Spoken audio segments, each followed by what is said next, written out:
might want to hold still for a moment. Just stay where you are. Good morning. Good morning. August 14th, and I can see Pakistan is already on display behind me. This is the last day of Ballet Beyond Borders for this week, and my name is Charlene Campbell-Carey, and we have been working a hybrid event for Ballet Beyond Borders this year. We're so grateful that we're able to finally reconnect and move forward with our friends who are here in this room or here in Missoula or as far away as the other side of the planet. There are 411 competitors with us online, plus their families, their friends, their coaches, and many, many people we have yet to meet. So we always conclude the week with some dialogues between the dancers, the community that's here, the community that's online. And so this morning, for Creative Crossroads, our first presentation on the panel is going to be the cultural bridge between democracy and communism, which is with two of our very favorite Romanians, Radu and Alina, who are now seasoned BBB family and returning to us on stage and off with their stories, their dances, their conversations, and we know we have a long, long future with them. But let's start with the dance, because that's what we always do. This is Casper's piece, and it's called Present, as in the moment.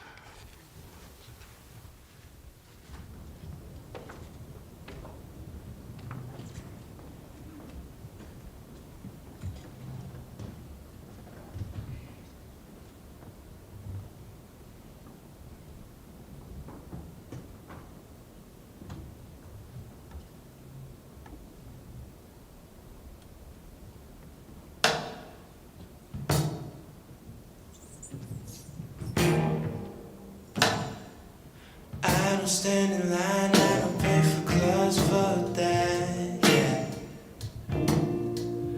But I wait for you. I don't like to drink, I don't like to think for that, oh. But I wonder you, oh. I'm bending it over, you're my four-leaf clover. I'm so in love, so in love. There's no one above, up above. Forever's a long time, yes. My blue jeans will last me all my life, oh yes. So should we?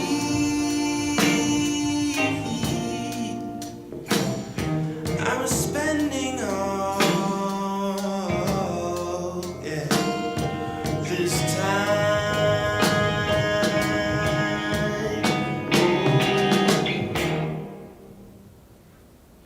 Met you at the shop, sun was getting hot, I'm lonely, yeah. I'm in the city on my own. Never would've thought you'd be the one I got a homie. But that's the way it goes. I'm reaching Nirvana. Goodbye, sweet Rwanda. High school was never for me. Yeah, I say let it be, let it be. Forever's a long time. Yeah. My blue jeans will last me all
Good morning. Good morning. Mine is not, well, it's working. I thought I will let the boys speak. No, good morning and welcome. I know it's very early for everybody. And as Charlene said, this is the last day of BBB, so I think we should enjoy it, enjoy the full day. So we came here to talk about our culture, but, and we have a special invite. We met Chip here because of BBB, because you know that BBB brings people together. And we have this amazing pleasure to meet Chip because he was living so many years in Romania and we didn't know that. Maybe more years than me. Hey, that's too much. And he's so smart and he knows so many details about Romania that maybe more than we do. But I will start this with a short presentation of 2 videos. One is about just presenting general image about Romania. And the second one will be presenting a very, very traditional folk dance, which we will talk about it later. It's a ritual, actually. So let's just enjoy the first 2 movies and then we'll continue talking, okay? Karen, we are ready.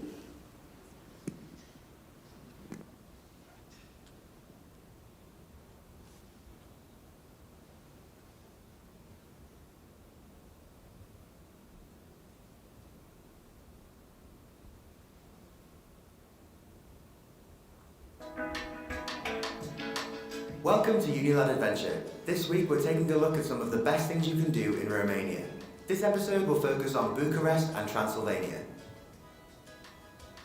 Bucharest is such a beautiful city, with incredible architecture at every turn and an unbelievable mix of buildings from across many different eras.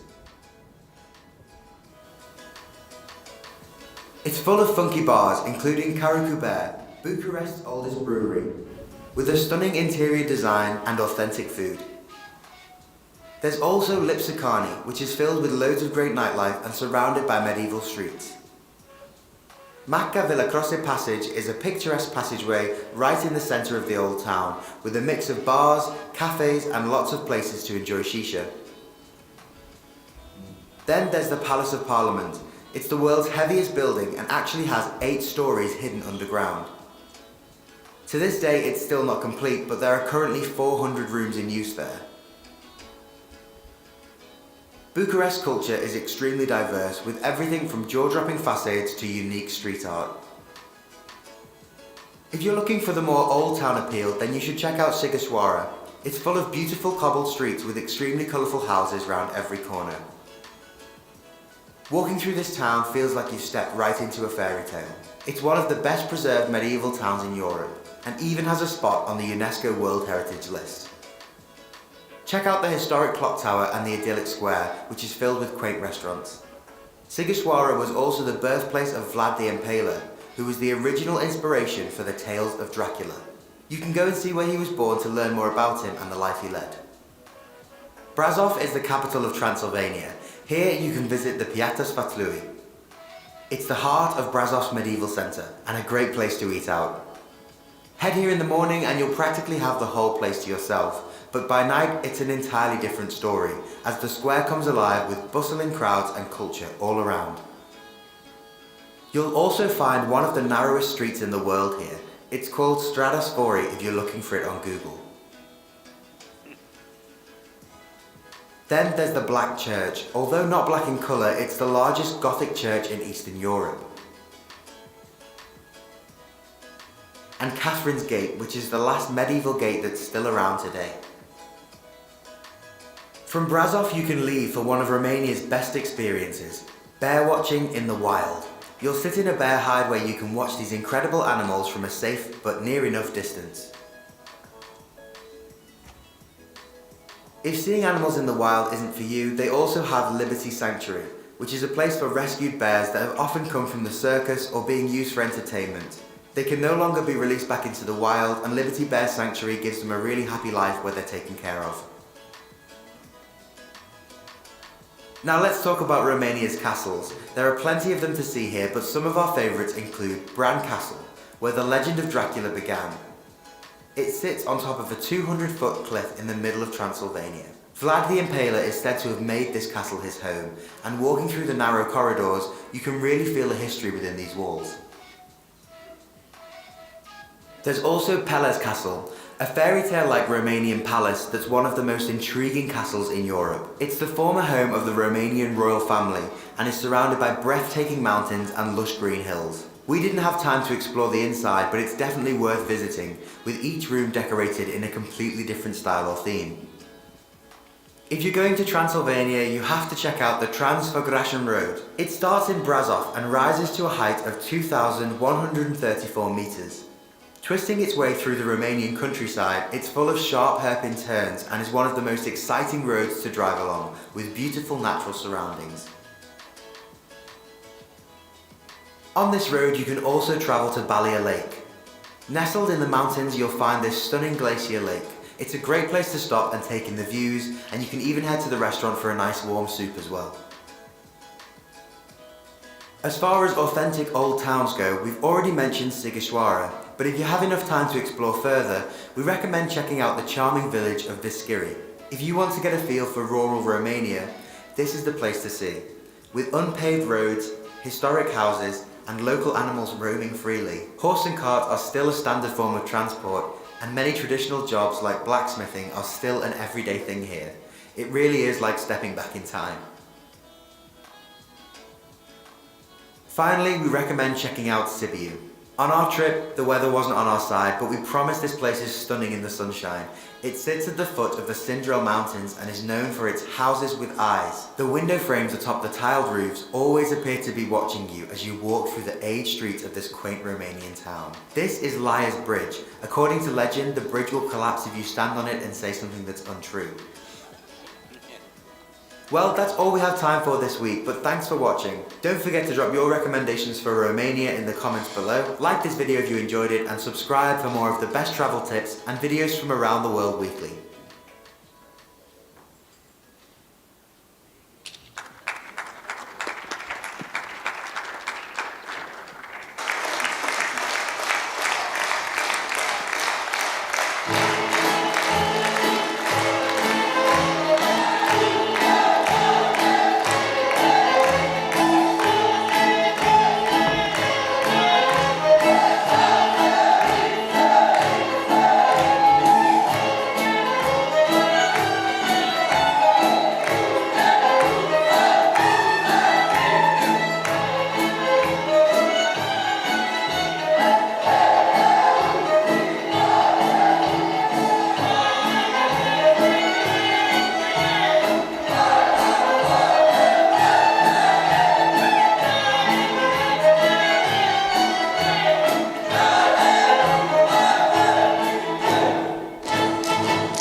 Okay, I think we can stop the movie because they will continue like this for another 10 minutes.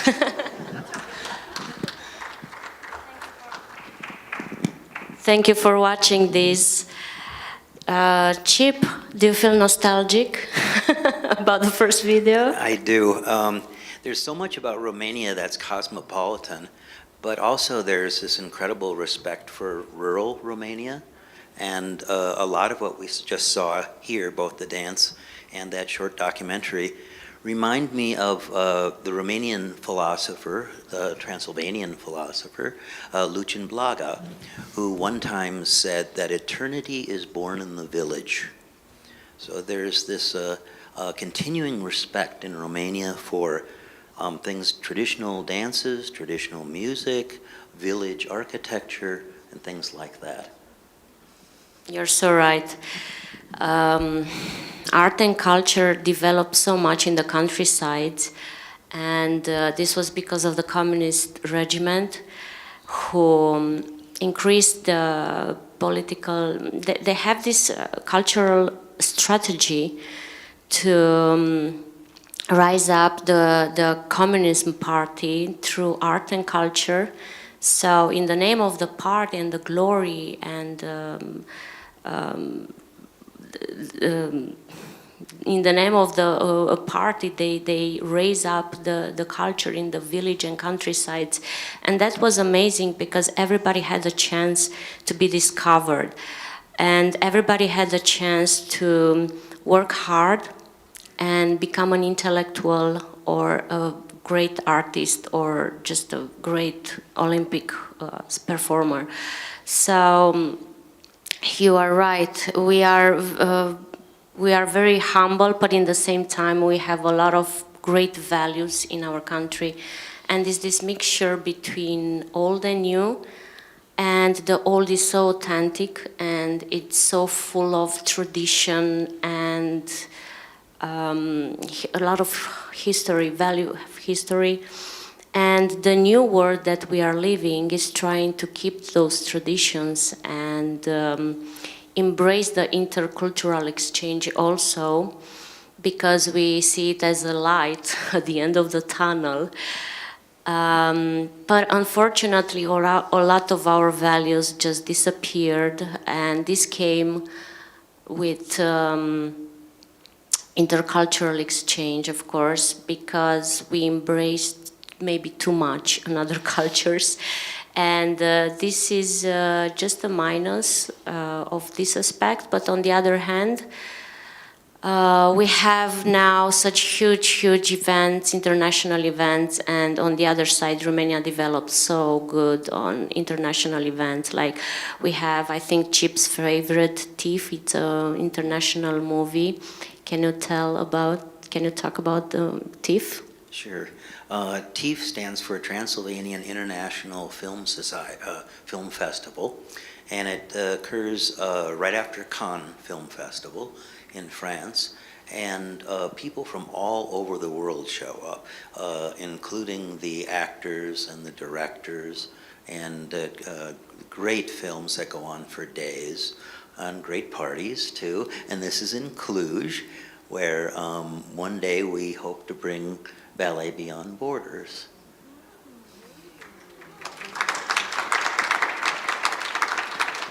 There are so many opportunities, and there is so much history and tradition, and you can feel it in the people. And I don't know how you felt, the dancers, but now that I see it from outside, I just feel myself there. We are passionate, we are volcanic, we are you know that in the folk dance, what you've seen, it's a folk dance. So well, maybe Radu will tell about it, some details. But in this folk dance, I think you notice that the people are singing. This is in all our folk dances. People are singing, and they just embrace the whole culture, music and dance also. So this dance that we've seen together, it's very, very old as a habit. How old is it, Radu? Oh, The dance it's called Kalushari, like the horse's man, and it's dated since Dacia. And did you know that our first name of the country wasn't Romania, was Dacia called first time, but after Roman invaded the country, we started to have a lot of Roman influences, and this is how slowly our culture started to mix. So dance is really old. It's about a ritual. Maybe you noticed the small flag that I had. It's a symbolistic, like the leaders were choosing young people to join the community, and this dance is a ritual. They are doing it after the Easters, and the small flag is the symbol of they promise to have a relation as brothers, and a promise to keep the tradition, and also a promise to keep the chastity for the next 10 days. So, yeah, it's full of symbolistic, this dance, and it's a spring ritual, and it's inspired by the gallop of the horses, and also it used to be a dance for the fairies to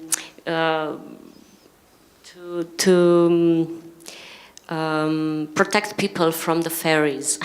And it's also a part of European UNESCO heritage, so you cannot change the choreography. The choreography and the costumes needs to remain the same, because it's a very important dance in our country. Radu mentioned that Romania was Dacia at one point. It was before there were nation states. The Dacians have disappeared. There really are no Dacians left, right? Roman legions came in the 2nd century. That's where Romania gets its name, from Rome. And interesting, Romania is a Latin country. A lot of people don't know that. Romanians will describe themselves as a Latin island in a Slavic sea. Or as a friend of mine told me when I was going to Romania for the first time, he goes, "Oh, they speak Italian with a Russian accent." That's so true. We had a lot of Russian influence, especially in the ballet, because after the Second War, we brought a lot of foreign ballerines and choreographers, Russian choreographers. So we are very influenced from the from the Russian ballet. Sorry. Just as a small talk, our first opera was institutionalized in 1924. Yes. Only after the Second War they started to make a repertoire, and then our ballet community started to grow up, and we had a lot of famous artists who, of course, went on the road. Alina mentioned at the beginning of our discussion that during communism period, we had we call it the golden age of Romania, when Ceausescu, our dictator, brings the people from the countryside to the city, and it started to invest a lot in the education of our people. So every person from the countryside and in the city, they must have like 4th level degree, which is like in our days the starting of the kids level education. And you know, this culturalization, it was having like two sides, because the censorship started to come apart, and we had like 2 groups of artists. One which they needed to sacrifice themselves and their ideology and speak for the Communist Party, and the other ones who didn't want it to and didn't embrace the truth, and what was happening in the country. So they were like thrown in jails, most of them, and this is how censorship started to control the culture and arts. So The prime minister on that time was put in jail and then killed only because he said, first of all, I'm a Romanian, and only after that, a communist. The idea being you should be a communist first. Of under course. Ceausescu. Yeah, that term, golden age, was used by Ceausescu, the dictator, a freakish communist dictator, almost North Korean style brutality. And so he was describing a situation in Romania in the 80s when electricity was being shut off, when people were standing in lines forever to get basic necessities like bread and meat and milk, when people were being jailed, when the borders were shut down. And he was describing it as the golden age. So this is a moment where reality was separated from ideology.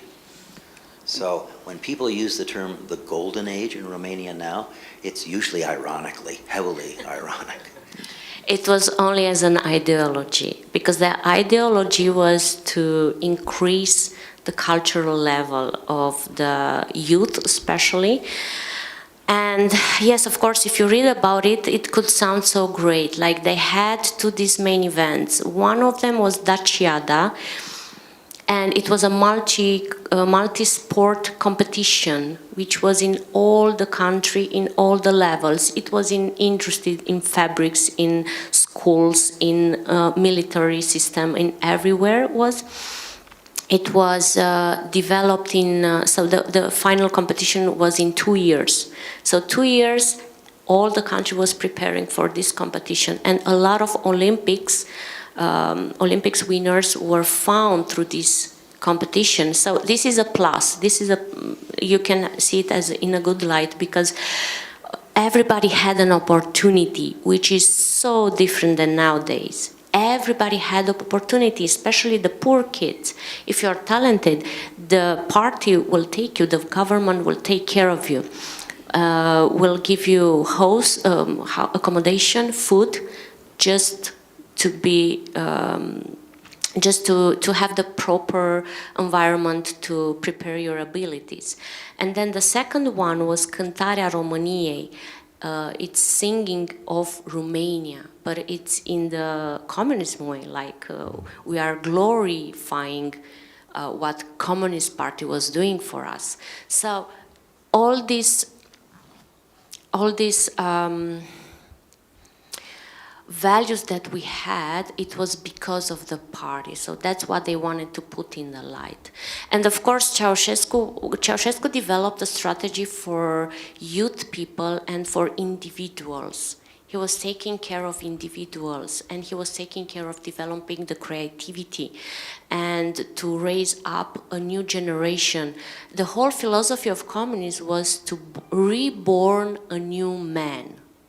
To reborn a new man, more educated, high level, and this, from one hand, it's good because now we don't have this. Now you don't have the feeling that the government is taking care of you. Now everybody's on his own, and it's difficult because our revolution was in 1989, so it's not that far. So our parents was living that period, and the transition was so fast. Like in 30 years, we develop and we change so much that and it's very confusing, this transition between the real tradition that we had and the values that we had and how to keep them. And now it's very hard because I have the feeling that Romania transformed in a corrupted country, very corrupted country, and everybody is putting the price on the government's money and how to use them, not how to raise up the culture and how to keep our values in our country. So to complete Alina's sentence, in our days, like from 2000 2013 till 2018, the budget allocated for the culture was 0.8% from the whole PIB of Romania. So 0.8, it's very, very low. And for contemporary dance was 0.08. So it's really low. This is where a healthy debate can occur, and that's a nice thing that it happens in Romania now, because under communism it was very difficult. Alina is making the argument that under communism, despite all of its faults, there was some encouragement of the arts, and there was a kind of a safety net for people. I would make the argument that it was, no doubt, a hideous totalitarian regime, and the arts flourished almost despite the communists' attempt to control all kinds of forms of expression. So it speaks, cultural institutions in Romania today, underfunded as they are, speaks to the resilience of Romanian culture, rather than owing some homage to a communist past. This was a closed society, an intensely closed society. But a part of the way I could express this is Romanians will say, well, you know, at least under Ceausescu, we had some good jokes. And they're sincere, because everyone was secretly telling jokes against what they called the power. And my personal favorite Ceausescu joke is Brigitte Bardot, the great French actress, you know, kind of the Marilyn Monroe of France, visits Romania when Ceausescu is in power. And Ceausescu was never very articulate, frankly, but in the presence of Brigitte Bardot, oh my God, he could barely talk. It was blah, blah, blah, blah, blah, blah. And finally he says to her, he gathers his wits, and he says, Miss Bardot, I am Nicolae Ceausescu. You are in Romania now, I can give you anything you want. And Brigitte Bardot says, oh, open the borders. And Ceausescu gets this confused look on his face, and then finally a light goes off in his head, and he goes, ah, so you want to be alone with me. Oh my God. So the truth is that... So good. Sorry, it's kind of sick.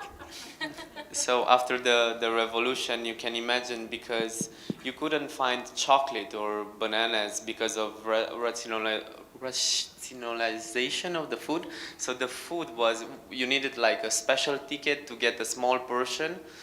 So Ceausescu's plan was to get Romania out of debt. So he managed that till '89, and after that he was, after the revolution, he was, I think, the first dictator who was like judged very drastically, and he was shooted. And after the revolution, lots of Romania, they started to fly away.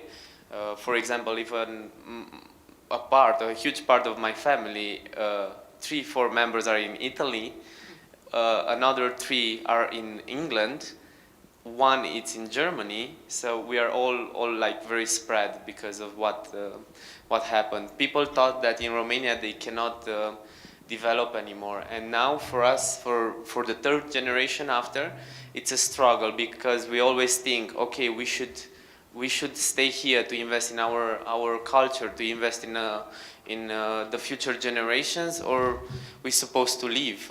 We always have this thinking about the future, the insecurity of what will happen, because the government, it's so, as Alina said before, it's very corrupted. So you don't know where the money goes and what's happening with them, even though Romania got lots of money from European Union. Soon Romania will enter in a huge crisis, where I think it will be like similarly what happened to Greece in 2013-14.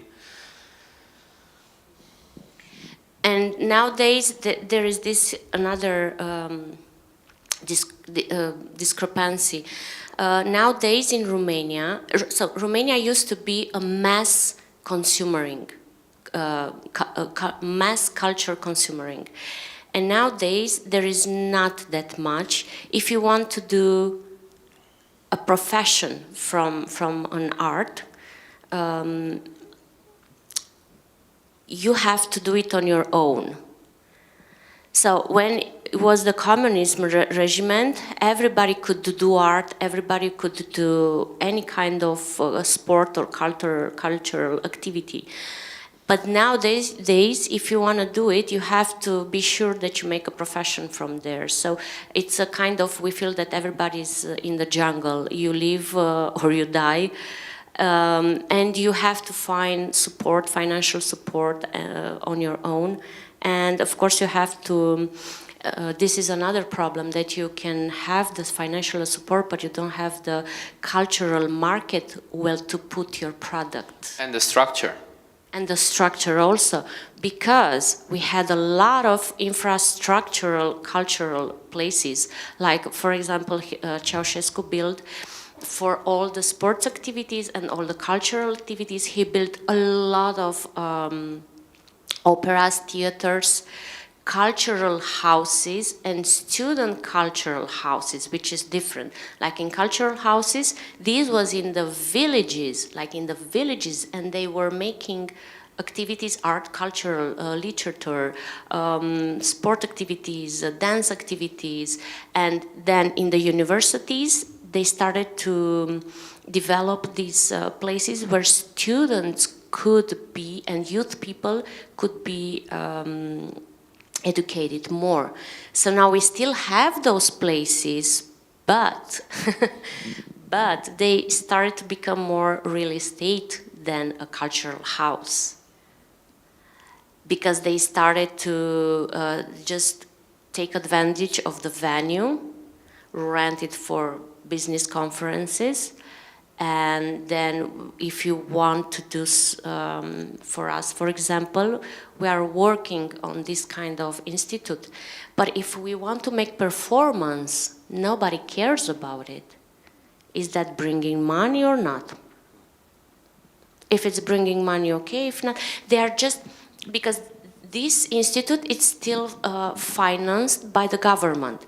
They got a budget for the whole year and they need to make some activities. They don't care about the level of the artistry.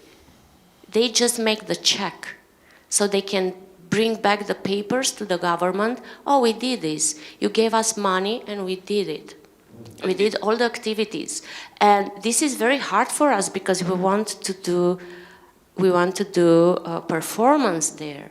And sometimes we got the support, but sometimes everybody's just, you know, Alina, this is how things are running here.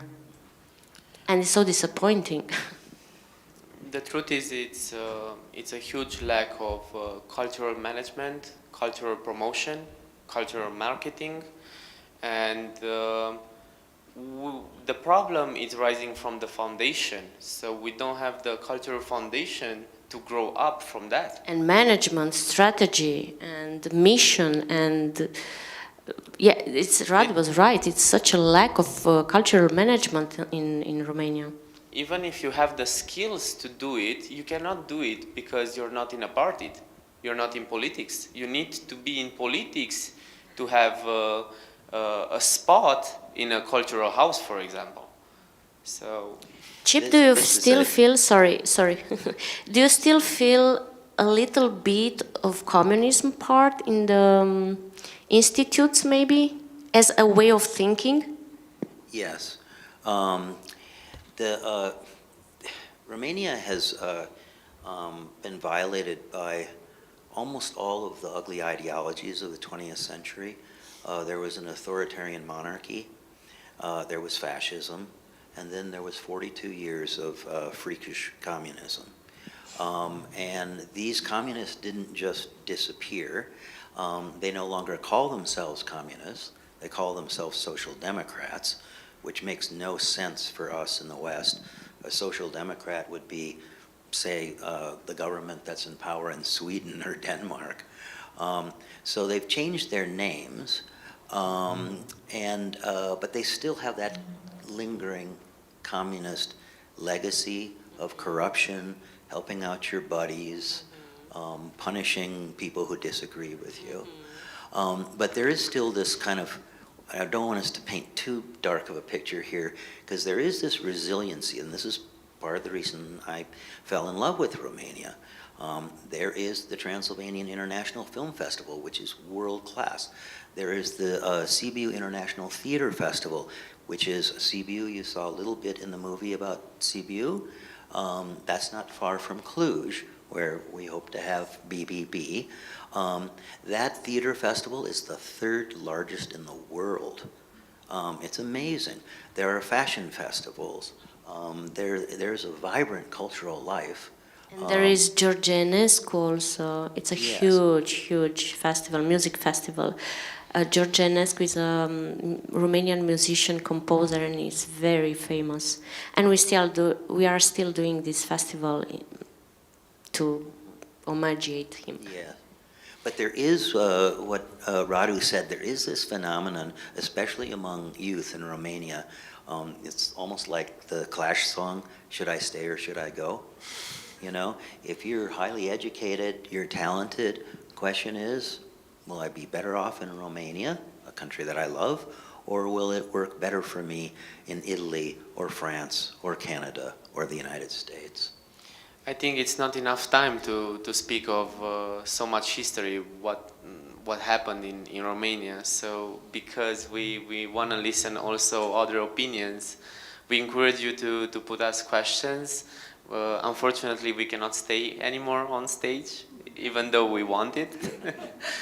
I just realized that maybe we can call ourselves the transition generation. I was very little, I was born in communism, and now I have this consumering epoch, aurea, and I think me and Radu, we are the transit generations, and we just need to figure out how to manage ourselves, and in the same time how to preserve our culture. So yes, okay, if we are open for questions, if you have, yes, please.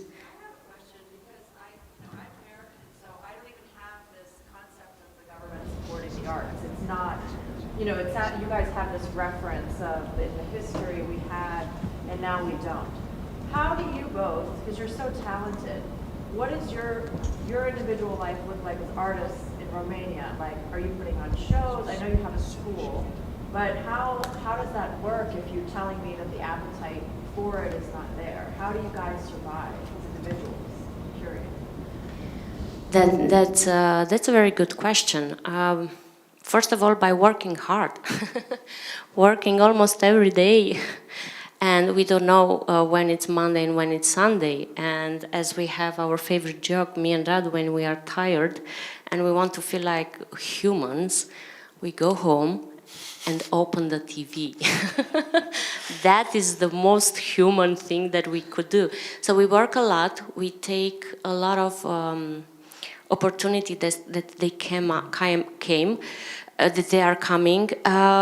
We are running our school, but it's this fight between running a business school, like just a business, or keep on with our artistry, and we are in the middle because we didn't want to do that school. In Romania, there are a lot of private schools, because the government is not supporting enough the culture. A lot of because it's democracy, so everybody can start a business. We have a lot of schools who are open from Monday till Sunday with any kind of dances for entertaining or for professionals also. So we have like almost all styles, like from street dance to ballet, gymnast, and contemporary. And they are running just as a simple business. If you graduate at school, it's you're on your own where you go to the to find a job. But what we are trying to do, we are trying to stay more as a company than a school, and to make big productions. We are still, our studio is in this venue that belongs to the government, so we don't have to pay the rent. But when we are doing a big production, our dancers are not paid. So we live only from a huge event, for example, if they invite us to dance. This is how it's working. Or me and Radu, we are a lot. I think we are very fortunate as artists in Romania, as dance artists, because people saw our work and the work speaks for itself. I don't want to speak for our work. And we are lucky that who saw us, even Charlene Carey saw us in Vienna first time. She really appreciated us, and it happens for us to meet along our road many people like this and who are willing to help us to evolve more. And it's a balance all the time. Sometimes we can afford, sometimes we can ask for money and receive the money, sometimes not, but it's always like, it's never the same. It's never the same, and depends on the place you go, it depends on, yeah, we do a lot of workshops. We do a lot of guest routines, or, yeah, so I think this is it. But we work on so many plans. If you are stuck in only one way, you will die.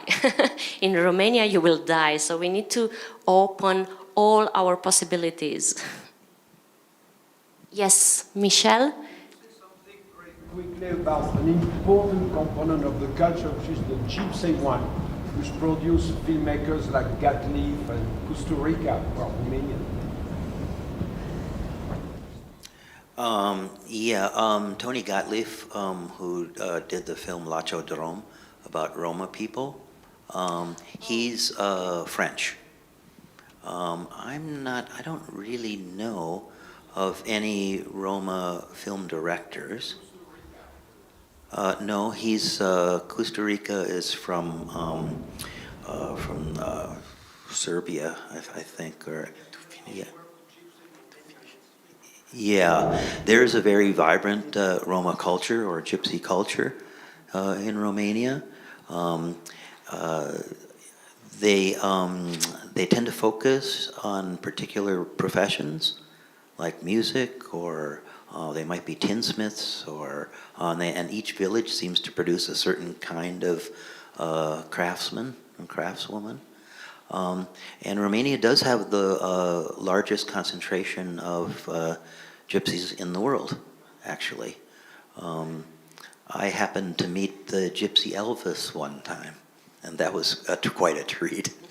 But that's a story for another time. I think that next BBB we will open this subject, but yeah, I think we are out of time, right? Yes. So, thank you so much for sharing with us our ideas and our culture. Thank you for And listening. we are more than welcome to come to visit Romania. Thank you so much. Thank you, guys. Let's give one more round of applause for the cultural bridge between democracy and communism. Up next, we have Fatima Bodin performing Black Swan.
That's beautiful Montana in the background, but it was actually very shortly after we returned from an enormous experience, an enormous experience for us in Pakistan at the Islamabad Art Festival, and that's one of our wonderful dancers, Casper.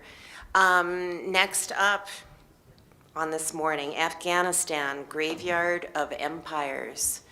Julie and Peter, please join us.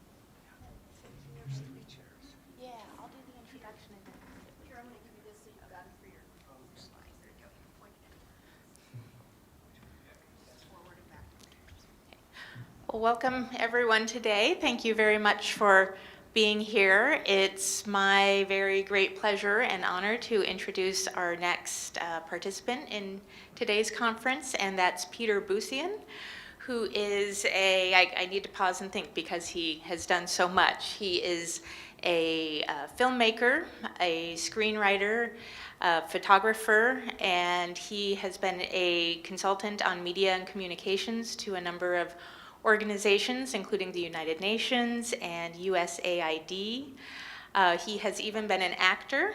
Some of you may know the movie Opium War, which was Afghanistan's submission to the Academy Awards, I believe in about 2016, and he acted in that as well.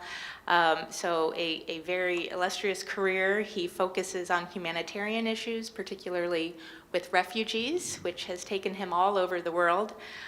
Particularly the Middle East, Africa, South Asia, and of course for today's presentation, Afghanistan. He started traveling to Afghanistan in 2001, a very fateful year, as we know, and then most recently was there earlier this year too. So he's going to show us his a number of images that he's taken in the form of slides, and we'll be talking us through that. And then after that, we'll be taking some questions and continuing the discussion through questions with the audience. Peter was raised in rural Colorado and attended the University of Colorado, majoring in history and philosophy, so he has an excellent background to provide a lot of perspective on what he's seen and what he's going to be talking about today. He also attended film school at Columbia University as well as other institutions. So after as I mentioned, after the slideshow portion, we'll be taking questions from the audience, and I would just ask to keep in mind to try to focus your questions as much as possible on the human side of Afghanistan. That's what Peter would really like to focus on, especially these days, and to the extent possible to try to avoid any sort of divisive political topics. And then, of course, also please try to keep in mind that you're asking genuine questions and not making statements. We really want to have a full opportunity to make the most of Peter's experiences and expertise today. So with that, if you could please join me in a warm welcome for Peter Busian.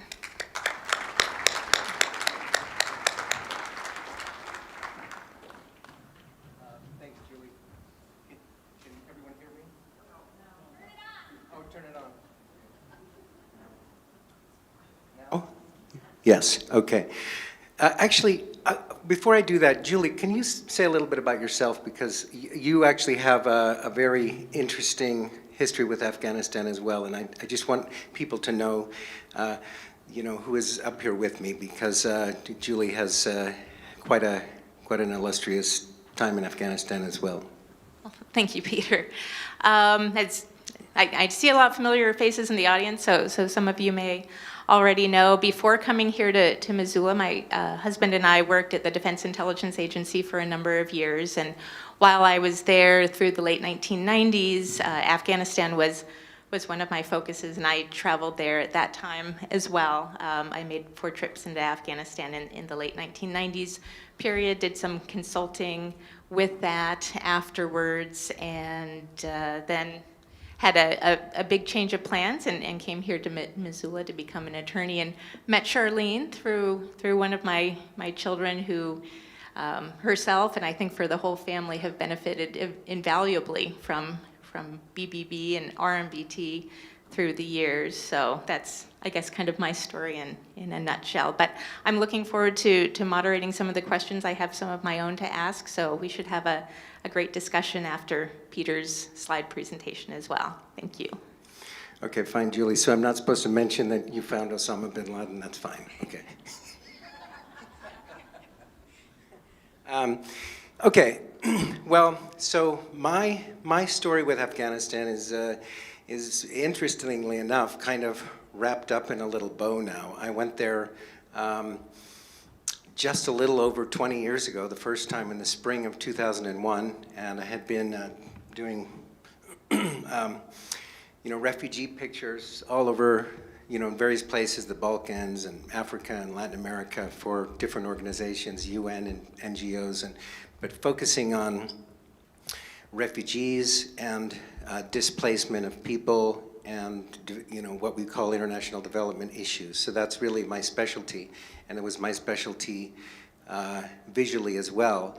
And then I found myself in Afghanistan, and I went back to New York where I live, and that little event happened, 9/11. And so, that deeply affected me. My pictures were, of course, very popular at that time because I had just been there. And actually, I was one of the few photographers that went into Afghanistan, particularly at the invitation of the Taliban, because the organization I was taking pictures for, the International Rescue Committee, had a very good relationship with them. Many Taliban had learned English in their schools, and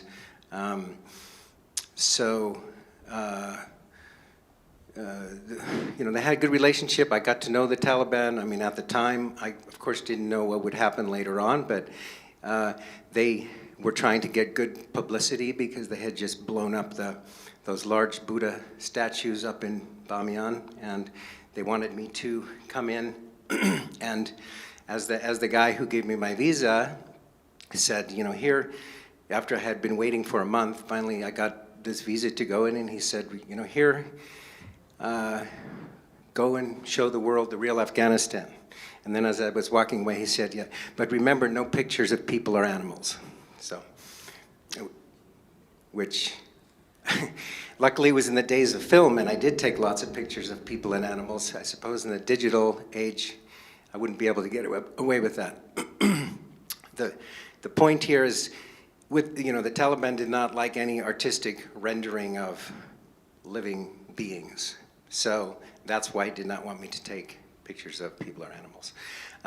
So anyway, I went back to New York, 9/11 happened, and I felt like I wanted to understand more than just going there for short trips and taking pictures. So I signed on in a larger role, doing not just that, but reporting and for the International Rescue Committee for initially a 3-month contract, and then I ended up taking many, many assignments over there over the last 20 years for various periods of time, and I've spent probably four years on the ground and during that time in total.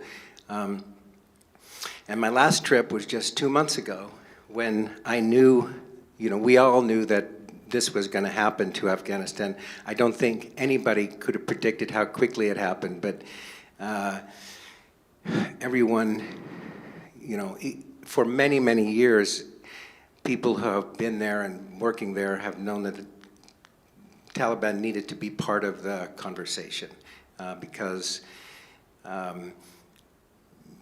they're a big power broker in the country, and they actually do have, some support.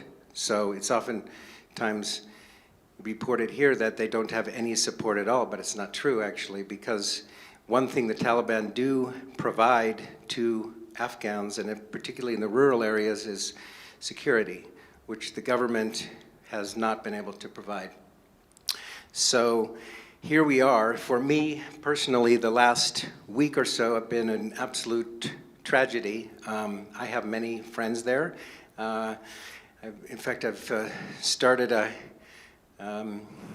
group on Facebook to connect Afghans to many of the international resources that can help them, human rights lawyers, journalists, people in development, because right now just getting the information out to the Afghans is the most important thing.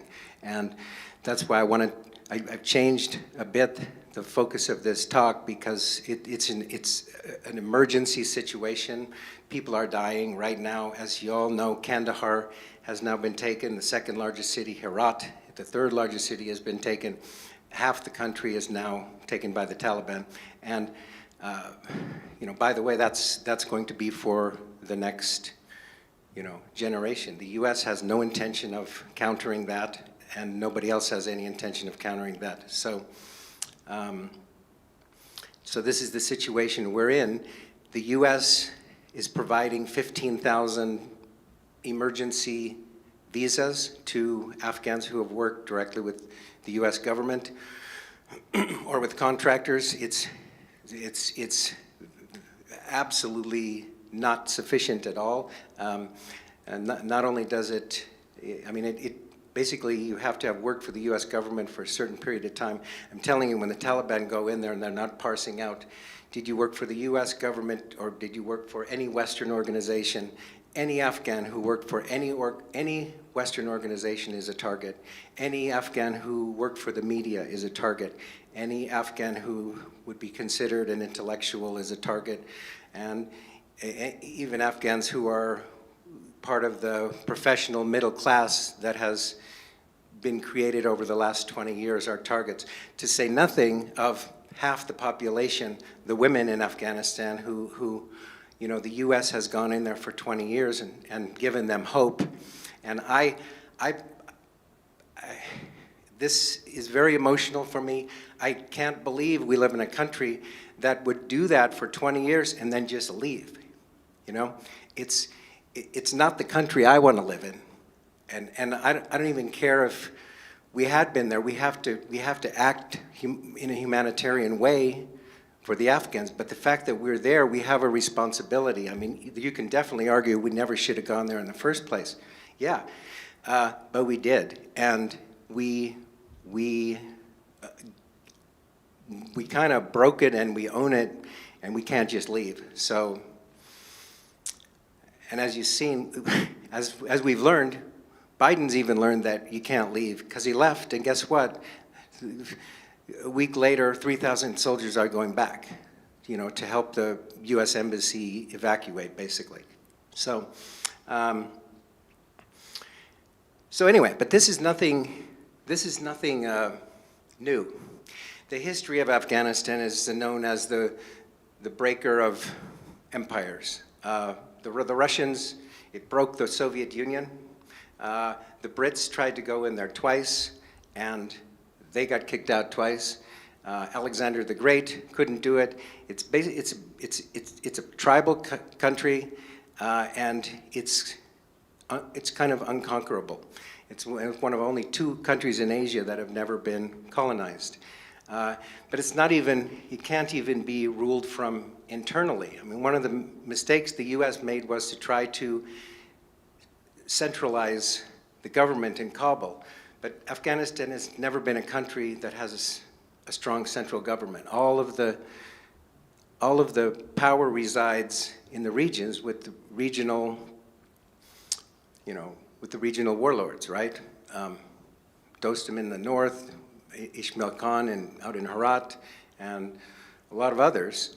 One of the things that's been fascinating to me is that the Taliban are taking over so quickly, and I'd be very interested to see if they are able to unify the country, because nobody else has.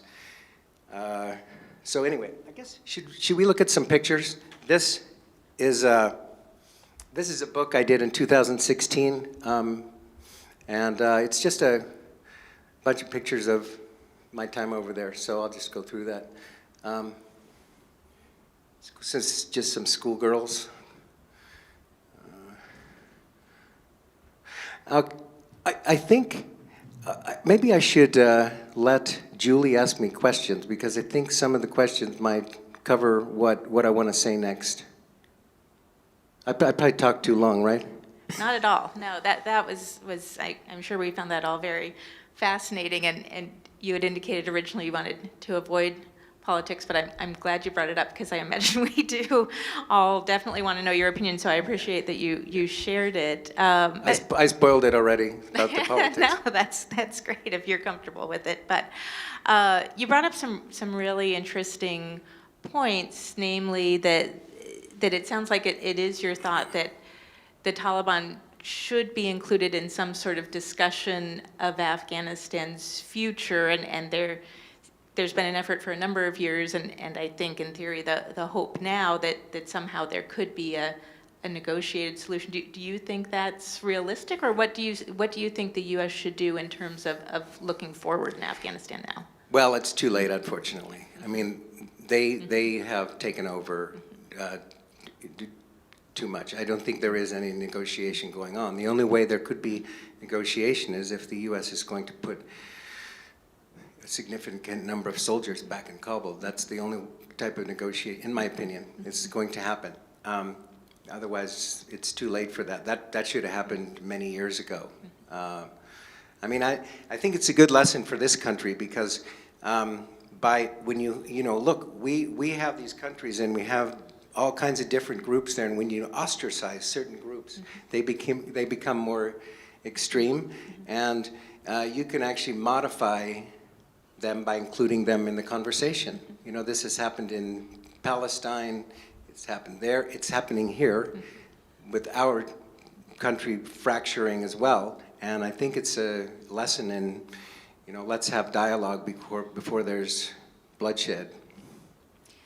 Do you think that the Taliban could be honest negotiators? I don't know. Could we be honest negotiators? Yeah. You mentioned you've had some direct experience with the Taliban. Could you talk a little more about that? What your impression or interactions with them has been? Yeah, my impression was that you know, they were kind of a bunch of hillbillies, you know, when I met them way back. And, you know, they had taken over, nothing against hillbillies, I'm in Montana, right? So, just kidding. You were raised in rural Colorado, so we'll forgive you. Yeah, exactly. So,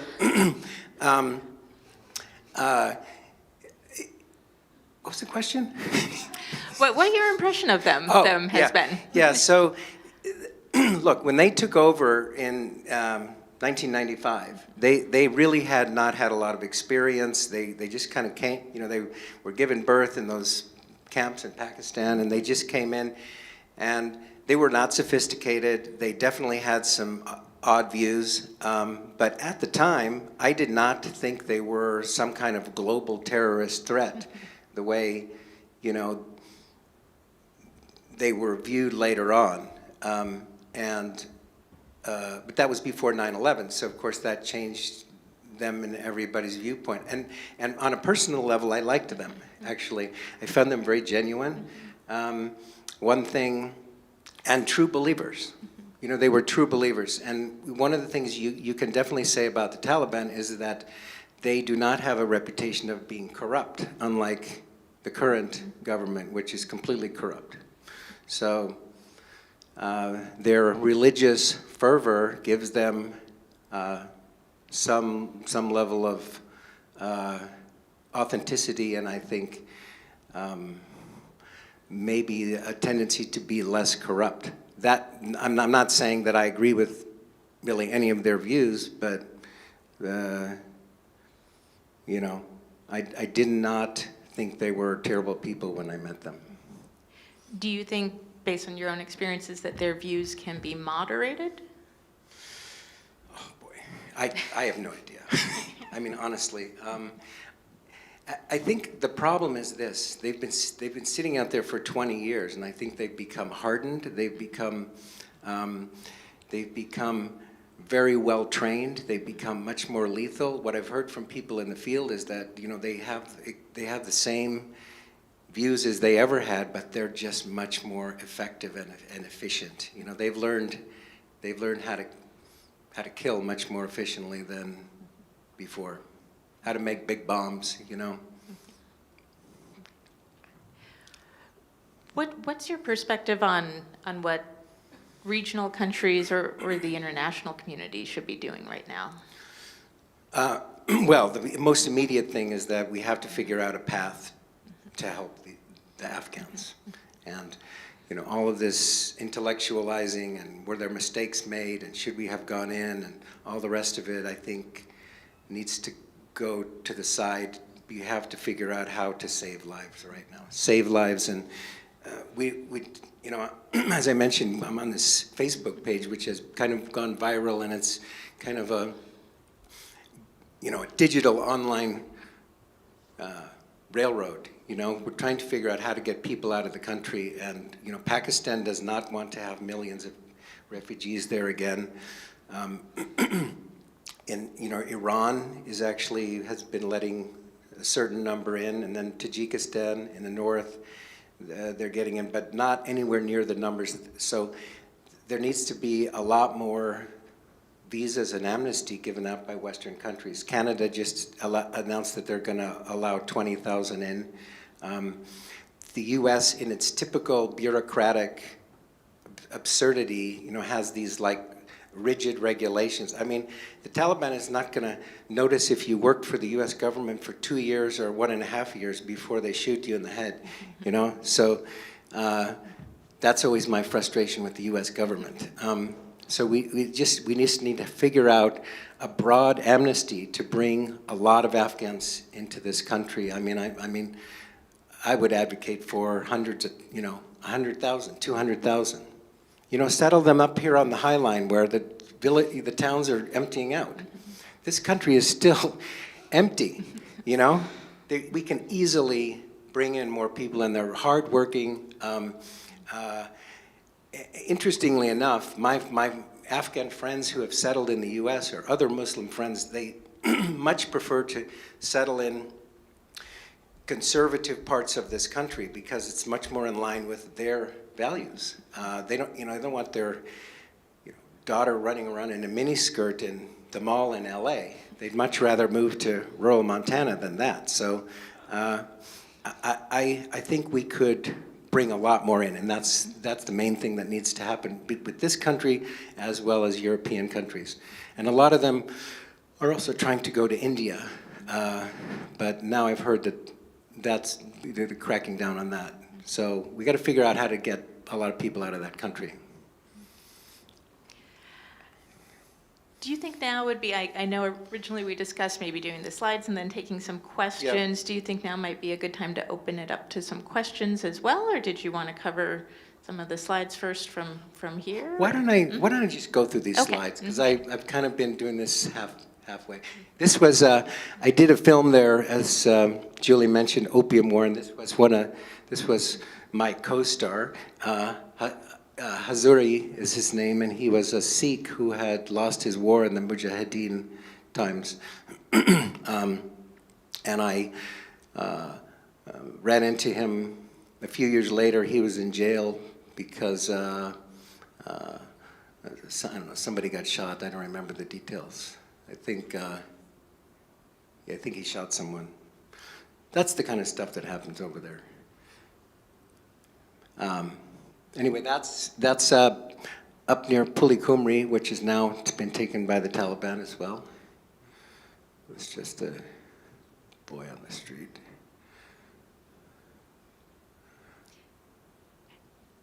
And are those images, or like the one with the women in burqas, is that in Pulikumri as well? Or? No, okay. That's in, I think that's a good question. Where is that? It might be Kabul.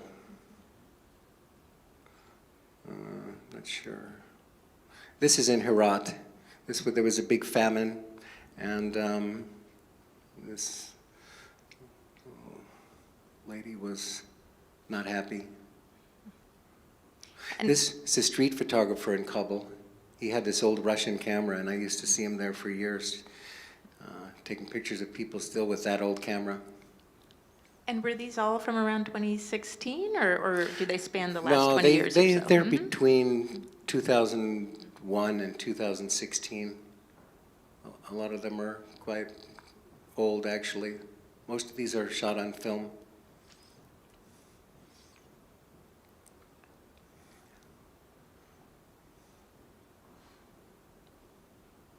This was actually taken in the camps, which we're probably going to see a lot more images like that.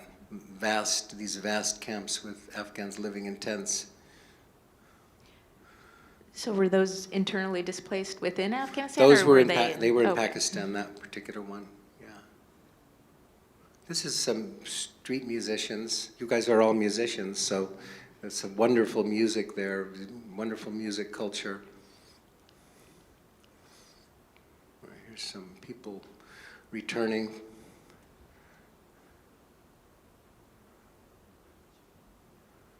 They look really funny from this angle, don't they?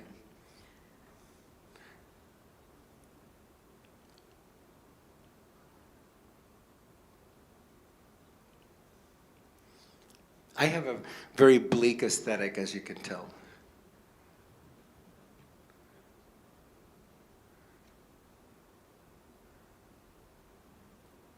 That's I guess a hot dog stand. Not quite. But.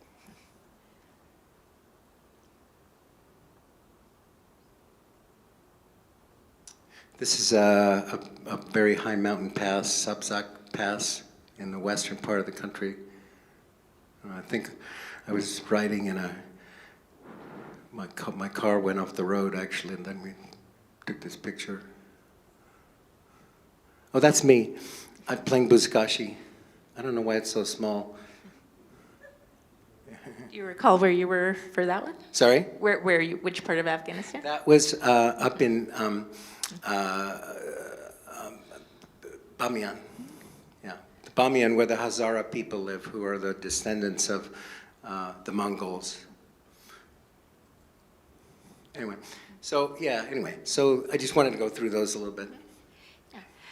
So maybe I'll ask one more question, and then if any of you in the audience have questions, I think that would be a great way to keep the discussion going as well. But I'm curious, you mentioned you first went there in 2001 and have been going there off and on ever since. What was it that so drew you into Afghanistan? Well, I think I thought about that question because you sent the questions to me. As you know, I grew up in a small town west of Boulder, Colorado, about 20 minutes up in the mountains, and I always had I think I always had a desire to go back, kind of back in time in the West, and I wish I had lived here in the 1870s or something, and so I've always been drawn to places that I feel like have cultures that are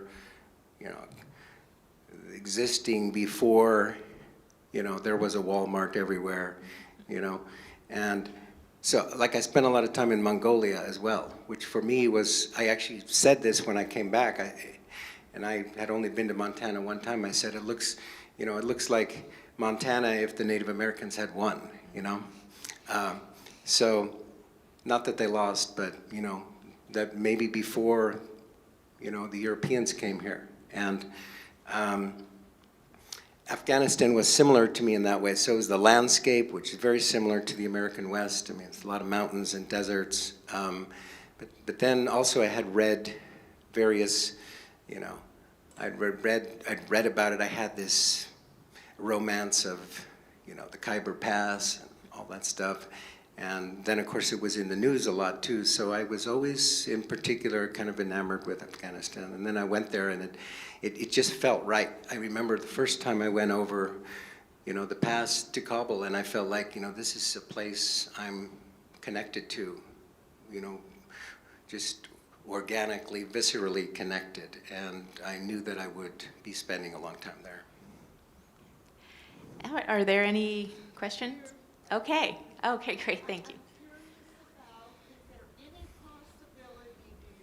With the Taliban being a little bit more open in freedoms for women, do you think that they'll lapse back to the way it used to be? Good, I hope so, because they're there, and that's, we can talk about bringing out people, refugees who are targets, but, the biggest tragedy there is women, and particularly who have been, given hope, at least in urban areas, that voice is silenced again. And I can tell you, knowing many Afghan women, I can't imagine how that's sustainable, because I don't think women can accept that. And I don't know if men can accept that. It's so, well, I'm very interested to see, but I'm also very worried about it. But I would hope so. There are other pressures that can be, the Taliban, okay, if they're going to take over Kabul, but then they're a national government. Then there are other things that can be done to put pressure on them. Sanctions, for example. How isolated do they want to be? There are a lot of questions that need to be asked, but there is no question that we have to deal with them. There's another question. Yeah, so my question could be about women as well, because I've done a lot of work for women's rights and human trafficking. And I read an article recently showing Afghani women with guns that they were training. Yes. Is that true? What's going on trying to defend our country? Yeah. Obviously they're outnumbered. Yeah. I saw that article too. I think it was somewhere in the West where there were some women in a rural area who had just showed up with guns saying, we're not going to accept this. Look, obviously they're not going to be able to fight against the Taliban, but that was a very hopeful article for me when I saw it, and I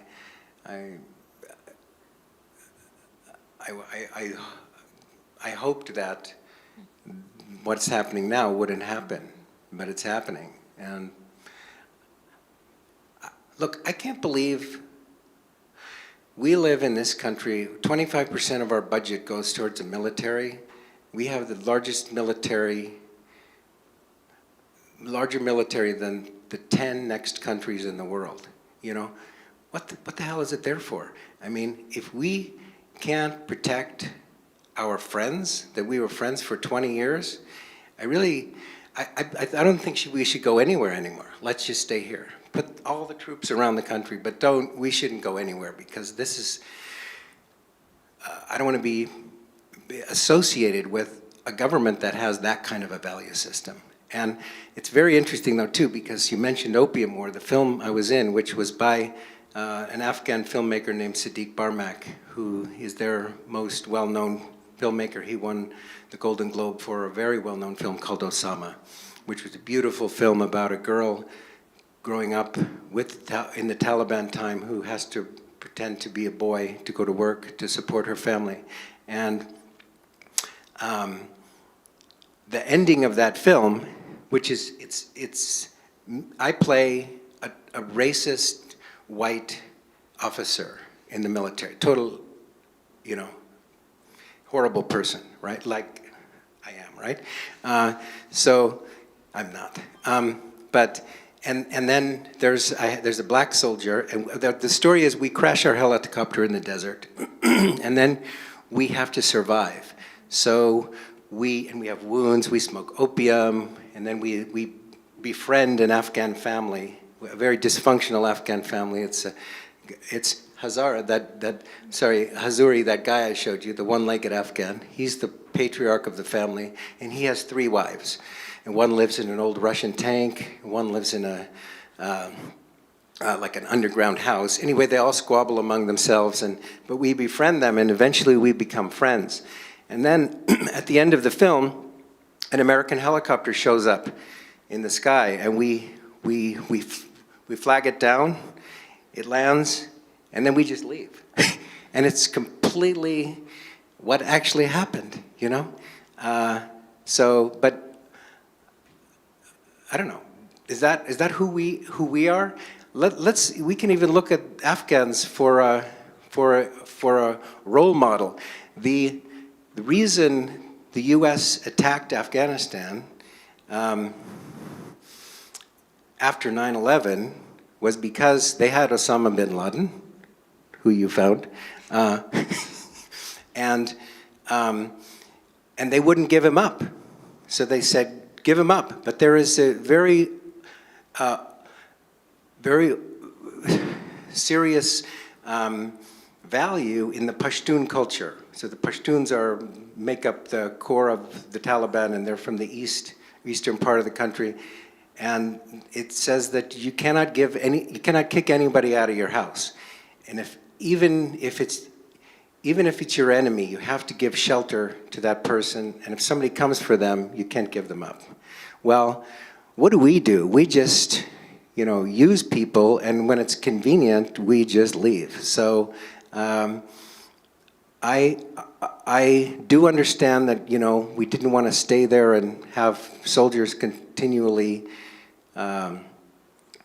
losing their lives. And we didn't have to do that. We could have left a very small force there like we had, but we needed to not signal to the Taliban that they could just come and have the country. Anyway, like we said, we're not getting political here, right? Well, and I did get the signal that we need to be wrapping up, so maybe this one last question, and the time has flown, but we'll wrap it up after this. Thank you. Yes. Yeah, the big question now is, who should be telling the refugee story?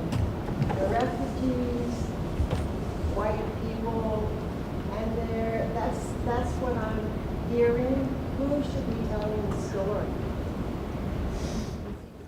I'm not sure I understand your question well enough. Okay. I'm just reading a book that about the Mexicans coming up to the border, and a white woman told the story, and Latinos are going, that's our story. You didn't get it correct. You're inaccurate. How dare you? Are you feeling that pressure with your stories?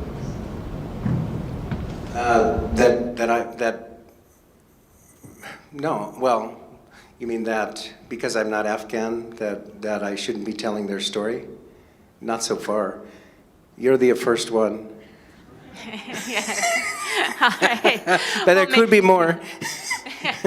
And I guess on that note, we'll need to wrap it up. I would second what Peter has said. My sense from the Afghans I'm still in touch with is they want the world desperately to know what they're going through, and anyone willing to tell that story, they are very welcome, welcoming of as many voices lifting on their behalf as they can. Yeah, and what I would say is that I totally support them telling their stories. But right now, because people are dying, I support anybody and everybody telling their stories, because we just need to save lives right now. And you're absolutely right. I do not want to be the storyteller of the Afghans. They should tell their own story. Well, thank you again very much, Peter, for coming today. And unfortunately, your talk couldn't be more timely, but very important to have you speaking. Thank you so much. Thanks for having me.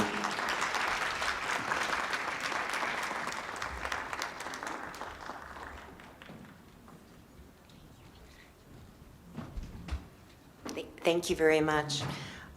Two nice little performances before we carry on with some more discussion. And the first one is a solo by Maddie Sager, who's back here from San Francisco this trip, and then a trio from Redondo Beach, California. Here we go.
So this is Hina, and Hina and I traveled throughout Pakistan and had a very joyful and wonderful journey filled with adventures and villagers and great food and great art and great shopping. I came home with pillows for camels that I thought would be just perfect for a beagle, and beautiful clothes and incredible treasures. And so we've known each other actually since Los Angeles, but all the way to Islamabad and Lahore. And she had a lovely, lovely event Wednesday night here in Missoula called Tapestry of a Nation. And it included not just the beautiful textiles that she brought, but the stories of the women that created them. So I'm just going to let Hina tell us a little bit about what she brought, and probably her experience with Ballet Beyond Borders, and that there's many friends here. We've met musicians, we've met photographers, we've met artists, we've met dancers. So it's all part of the big picture. And I wanted to make sure Hina got a sense of, I think, how many things do you have left? We're trying to benefit some of the women in Pakistan as well. So if there's any scarves left, you can actually probably find them tonight in the lobby at the gala. And tell me if I'm not correct. So beautiful Hina. Thank you, Charlene. I was so surprised to see Casper, his performance. I mean, this boy, a street dancer from Los Angeles, performing in the mountains of Missoula, wearing shalwar kameez that he bought in Islamabad, a native Pakistani dress. Where else would you see that, except for this? So today I'm just going to briefly focus, because there's so much to talk about when you talk about textiles and embroideries in Pakistan. So I'm just going to focus on this very small region where these quilts that we have used in the backdrop have come from. That area is called Tharparkar. It's southeast of Pakistan, bordering India. It's a desert land. And this is what it looks like. As far as you can see, it's just desert. It's a very harsh region, and most food and water deprived. They've had famine and drought for many years, and life there is very, very tough, especially for the women, because I'll tell you, so I'm going to focus on the women of Tharparkar today. So this is how typical villages or clusters of huts look like. And last year, exactly a year ago, this region suffered massive floods, and people were facing starvation. They had lost their homes, their land, and the government wasn't doing enough. So I found out about it from my friend Imu, who's sitting here. And we decided to send truckloads of food and medicine and temporary shelters and things to that region. And when Imu sent back pictures to me, I noticed that these people had lost everything. They just had to escape with their children and the clothes on their backs.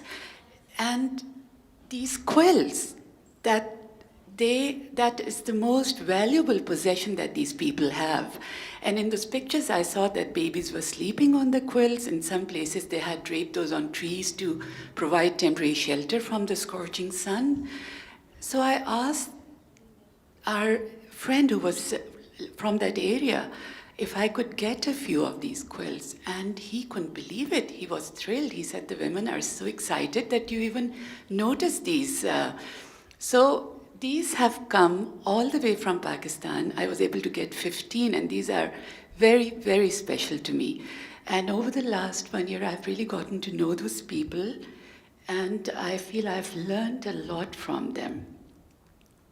This is how these women carry water every morning, and they have to walk from 3 to 5 miles every morning, and sometimes as far as 8 miles. So life is very tough for them. These are just some images, and these are not professionally taken images. These are just locals. They were surprised to see my interest in everything they do, so they keep sending me pictures. What I love about these women and we were in lockdown here, and their lives is so tough, but whenever somebody sent me videos, I always heard them laughing and happy and giggling. So I just couldn't understand how they find so much. And as you can see, they love color. They are extremely poor. They have no idea if they'll get even one meal a day. And still, they just create so much beauty around them. These quilts are made out of remnants of old clothes. So they don't waste anything. Whatever's left or whatever they can find, they just put those things together to create these incredibly beautiful pieces. This area is also called the land of the peacocks, because in the middle of the desert you find hundreds of peacocks. And these people feel it's their moral obligation to feed the peacocks, no matter how little they themselves have. And another important point I forgot to mention is that this is a community where Hindus and Muslims have lived in harmony for hundreds of years. And it's very unlike any other part of Pakistan where intolerance has grown and all that. Here, I never saw them fighting for food, trying to hoard anything. They know how to live in harmony with each other and with their environment completely. This is what the woman is doing. She's feeding the peacock, and this is how these women dress every day. They wear these white bangles all the way from their wrist to their shoulders. These women are building their own houses. They build their own, so they not just fetch water, they look after the family, they build their own homes, and then when they have time, they go into the fields to help the husbands. So what I did, over and over again, I started hearing how difficult it is for them to get water. Water and electricity is something for these people that dreams are made of. They have never had electricity, they have never had running water. So I thought, okay, I'll start with providing clean drinking water to one village. And I did, and this was my very first project. And being a minimalist, I asked them to put these white tiles and green, and I wanted this to be very clean. But it's so lovely, you'll see. Oops. These people have color in their art as part of who they are. So they told me very sheepishly, they said, we have a little surprise for you, and I didn't know what they meant. And next morning I woke up to these images. They had the local village artist had painted this water tank. And so this was, I think, the most colorful water collecting tank in that entire region. And this has started a trend, because when the next village I built water project in, they said, we want to paint our water tank as well. So over the last 1 year, we have provided water and solar lights to 16 villages, and we have several other projects in the pipeline. And so it gives me great joy to know that we have done something to make the lives of these women slightly easier. And now they have more time to spend with their families, with their children, and doing what they love doing, making these beautiful quilts. So they just add color to everything. These women were cooking on these very primitive stoves on the floor, and they were suffering from respiratory and illnesses, and the smoke would get in their eyes, so a lot of them suffer from eye diseases. So we taught them to make these particular kind of stove based on an award-winning design by a very famous Pakistani architect, Yasmin Lari. And it has raised the stoves, and it has a chimney in the back to guide the smoke away from the eyes. And the women absolutely love it. And they have all built this, and this is like their, like we are so proud of our kitchen, we want to personalize it. They all have painted them in different colors and added their own special touches to them. And this is what they do when they have some free time. So if there is a girl who's going to be married, the women from the entire region will get together and they will collect shreds of fabric, whatever they can find in their houses, and they would bring it to the bride's house, and the mother of the bride would put these pieces around and just look at them and imagine a pattern in her mind. And these designs that you see, these women have never been to school, they don't know what geometry is. All they have, I've seen what they use, they have these big scissors that look like garden shears that we use. And they share, the entire village might have one scissor between all the households. And they use that, these designs are all in their mind, in their memories. So the mother passes it down to the daughter, and that's how these are. And they just, I'm in awe of how they come up with these designs and these patterns and these color combinations. So I'm very thrilled for this opportunity to share this with you. And these images are going to go back to Thur Parker, my friends. Most of, the boys there, the men have phones, cell phones, and they are in constant contact with me over Facebook and WhatsApp. And they're going to be absolutely thrilled to see me displaying these here as a backdrop for our diplomacy conference.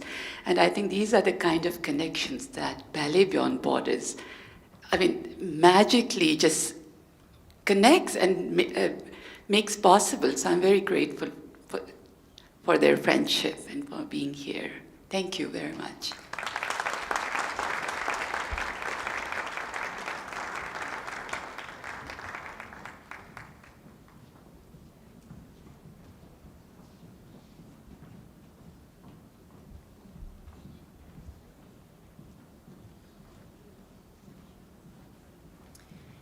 Next, we're going to have a song from Annabelle and Amare, and from China.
They can get through the Chinese song because of our treasure Suhan Chen, who's been working with Rocky Mountain Ballet Theater for over a decade, and now she's also helping dancers around the world to also learn a little bit of language and a lot of cultural understanding between China and the USA. So Suhan, please join us. On Wednesday, we had a film in our beautiful new library here in Missoula, Montana, called Little Giants. So I'm gonna let Suhan say a little bit about that, and we're just so grateful that we've had this long relationship and great friendship with China. Thank you so much. I'm gonna adjust the microphone a little bit because I'm a short Chinese girl. Just kidding.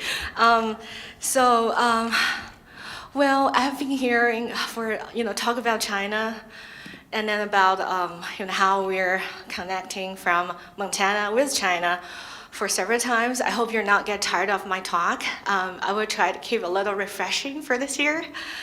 So like Charlene said, on Wednesday, we do have this great event showing a recent documentary movie, widely kind of popular in Chinese media last December, about a girl from a very remote area in China, in Yunnan province. I don't know how many of you have been to China, but it's great. Oh, I saw some people raise your hand, that's great. So it's a very beautiful area, which share borders, I believe, with probably Myanmar and a lot of other countries. So they do have a lot of cultures. I think I saw some kind of similarity from our Pakistan village. I sense a little bit about that. So this girl was raised in her mom's pork shop. So her mom the family is not really rich, and the whole village is actually lack of young people because of this urbanizations happening in China, and maybe in a lot of developing countries. A lot of young people needs to go to big cities and to get a better opportunities to work to supply their families. So the girl's family actually is one of them. But the mom actually stayed and run this pork shop with the grandparents to supply their daily life. At the same time, a lot of relatives in the family actually work in the big cities. So this girl really likes to dance. She didn't know how to, so she watched some videos from cell phone, and then kind of with her mom. Her mom's really supportive. She feels like if her daughter wants to do something different from her, like working in the pork shop, they should encourage her. So they decide to watch the video together, find the local education resources to see if they can find a better teacher for the girl. But it ends up actually there's not really a lot of resources locally. So then this movie showed a little bit about how they practice every day in the pork shop. A lot of customers actually from the local village are very curious to see she's doing those movements in the pork shop. And so everybody knows that there's a girl actually working, lives in the pork shop, really likes to dance. So they really want to find a better teacher for her. So it ends up, they find an organization called I think Colorful Cloud. It's actually run by two couples teaching the Beijing Dance Academy. One of the wife actually from Yunnan province, and she says this kind of social problems we call left behind kids, because a lot of young parents went to the big cities to work, and then they left their young kids because they can't bring with them while working. So they left those kids with their very elderly parents, and this created a social problem we call left behind kids. And grow up in those kind of environment with only elderly parents can cause a lot of problems for kids, mentally and physically. So in that movie, and we also see a lot of other girls, this organization has reached out to help. A lot of girls who lost their parents. It's not like they really physical loss. It's just their parents went to the big city and never come back. Sometimes they come back once a year, sending the money, but some others may find a better opportunities and they totally forget about their kids back home.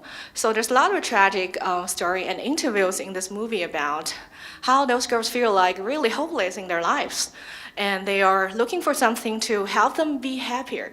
So some girls say, I really like to sing. And whenever I sing, I feel like I totally forgot all those things, hardness, in my life. And this girl feel like, I really like to dance. When I dance, I become a different person.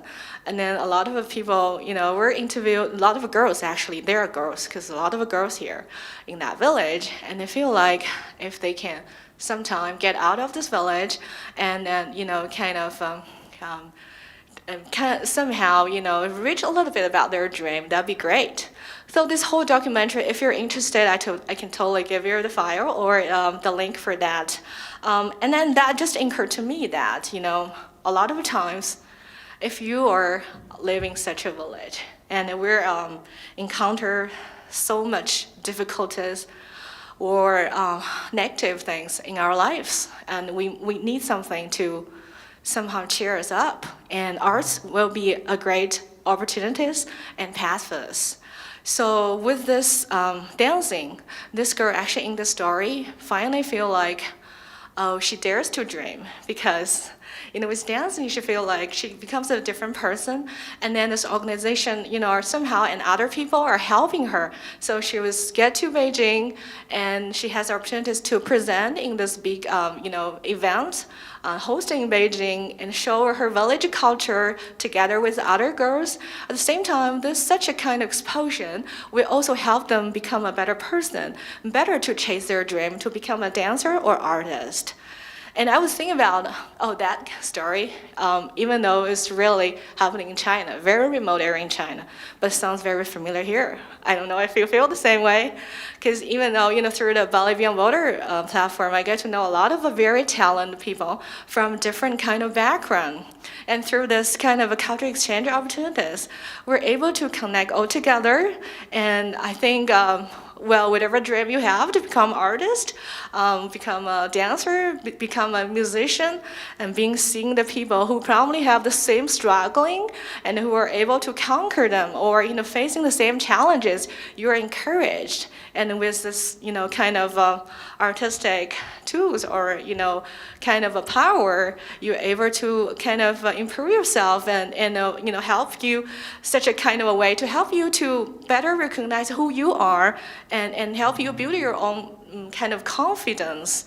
And finally, you probably feel like you are really the person you want to be. So I think that's a great thing to kind of share here. And also I appreciate, we all here to actually have such a kind of exchange to encourage each other.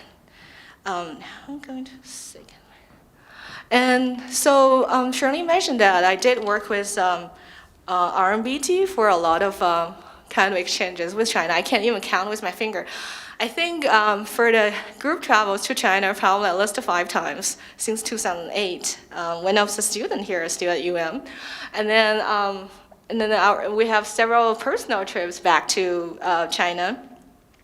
A lot of times I tend to think about, through a lot of reports or media or, things we didn't really witness by ourselves, we feel like a lot of times we were surrounded by a lot of hopeless or negative atmosphere.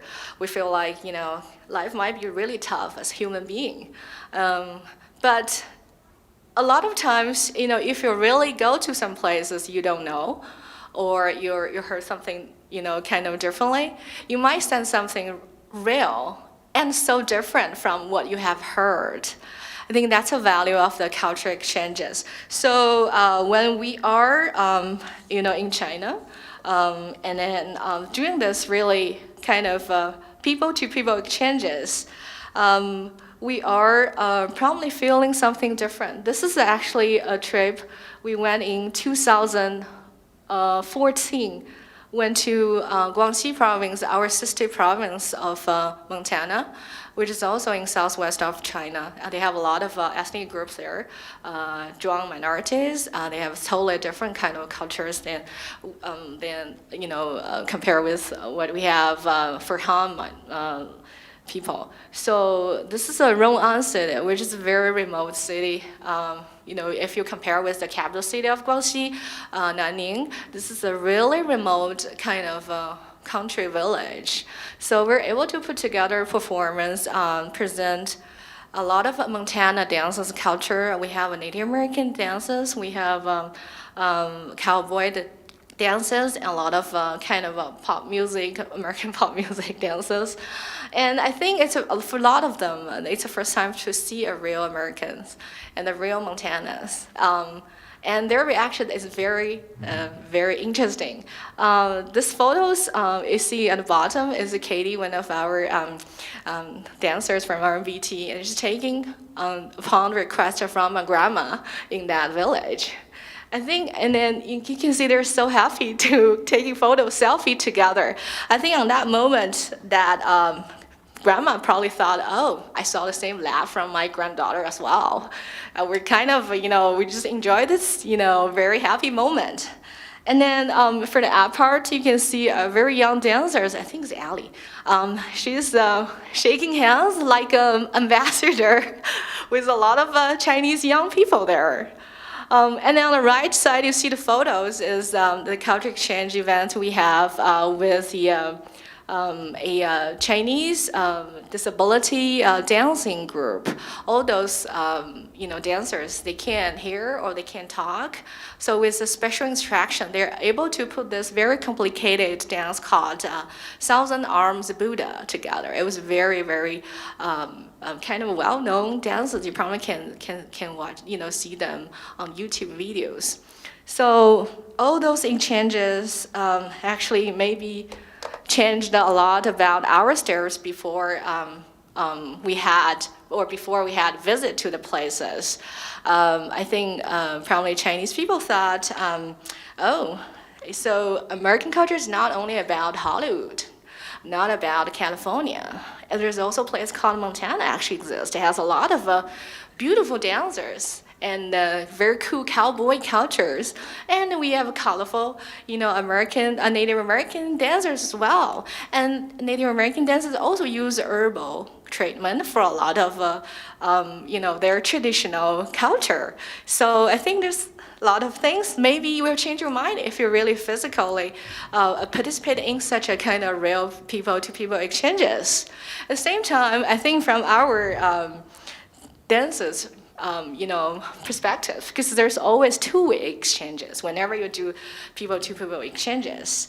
I think maybe a lot of our dancers feel like, before maybe they had different kind of perception about China and Chinese people, and then when they get there, they find that, Chinese is not always eating Chinese food or eating rice. They have KFC, McDonald's, Starbucks, and Pizza Hut everywhere on the street, even in Guangxi. We didn't see in Rong'an, but we see a kind of a copy of KFC. We call it Chinese KFC hamburger shops, very popular in Rong'an City. And they also probably find that some people eat chicken feet, but not everybody likes it.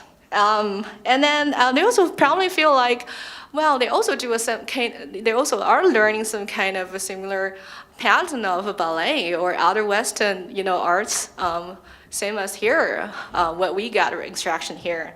And maybe they're also surprised to find out a lot of young people speak a very good English and doesn't feel shy to approach us and talk to us.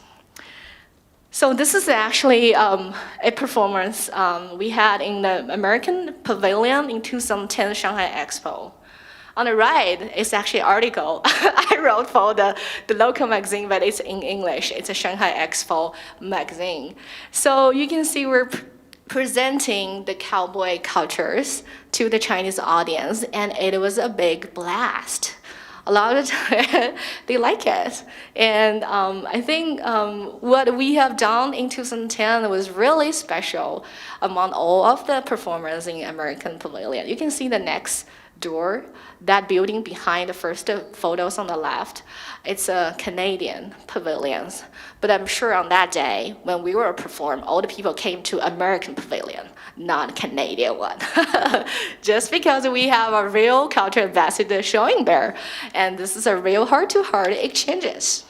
So I think from those kind of things, it actually really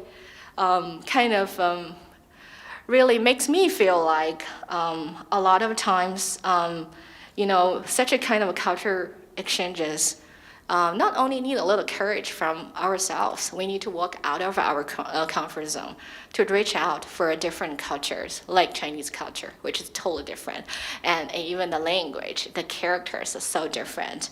And those are very important session steps to reach out to the people. And you walk out of your comfort zone, and then you're talking to the people, and through those kind of presentation or sincere communication, you're able to break those kind of stereotypes and misunderstandings, and enjoy those kind of commonality. Even though I think the difference are very important for us to aware of between each other, but I think a lot of times seeking for the commonality might be a great things to do as a human being. And a lot of things might be able to solve through such a kind of culture exchange, through seeking for the commonality. A lot of time through seeking in that procedures to seeking for the commonality between us, even maybe the culturally or as a human being or even through our daily life, and you're able to somehow find a kind of empathy between us, between you and your peers in different cultures, and you might find a really surprising joy you share as a people ourselves. So the last slides I want to introduce is I don't know how many of you, even though we're artists, are actually following the Olympics. I know a lot of people actually don't really watch the Olympics. I follow several competitions because it's the Olympics, and it's such a special Olympics happening in Tokyo within pandemic. I think it's going to be very unique and unforgettable experience for all of us to remember this Olympics, actually how this happened, and how Tokyo has hosted. So Simone Biles is one of my really favorite athletes from American, and she's just great. It's not even about talent, but how she thought. It just really touched me a lot of times. So this time, when she had this competition, we probably know she had a lot of difficulties to participate on a lot of other competitions for gymnastics, but she decided to participate in this balance beam competitions. And in the end, the two Chinese actually girls, they're really young, because Chinese gymnastic people are usually really young, and they won the gold and silver medals. Well, instead of people probably thought, oh, too sad, what a disappointment.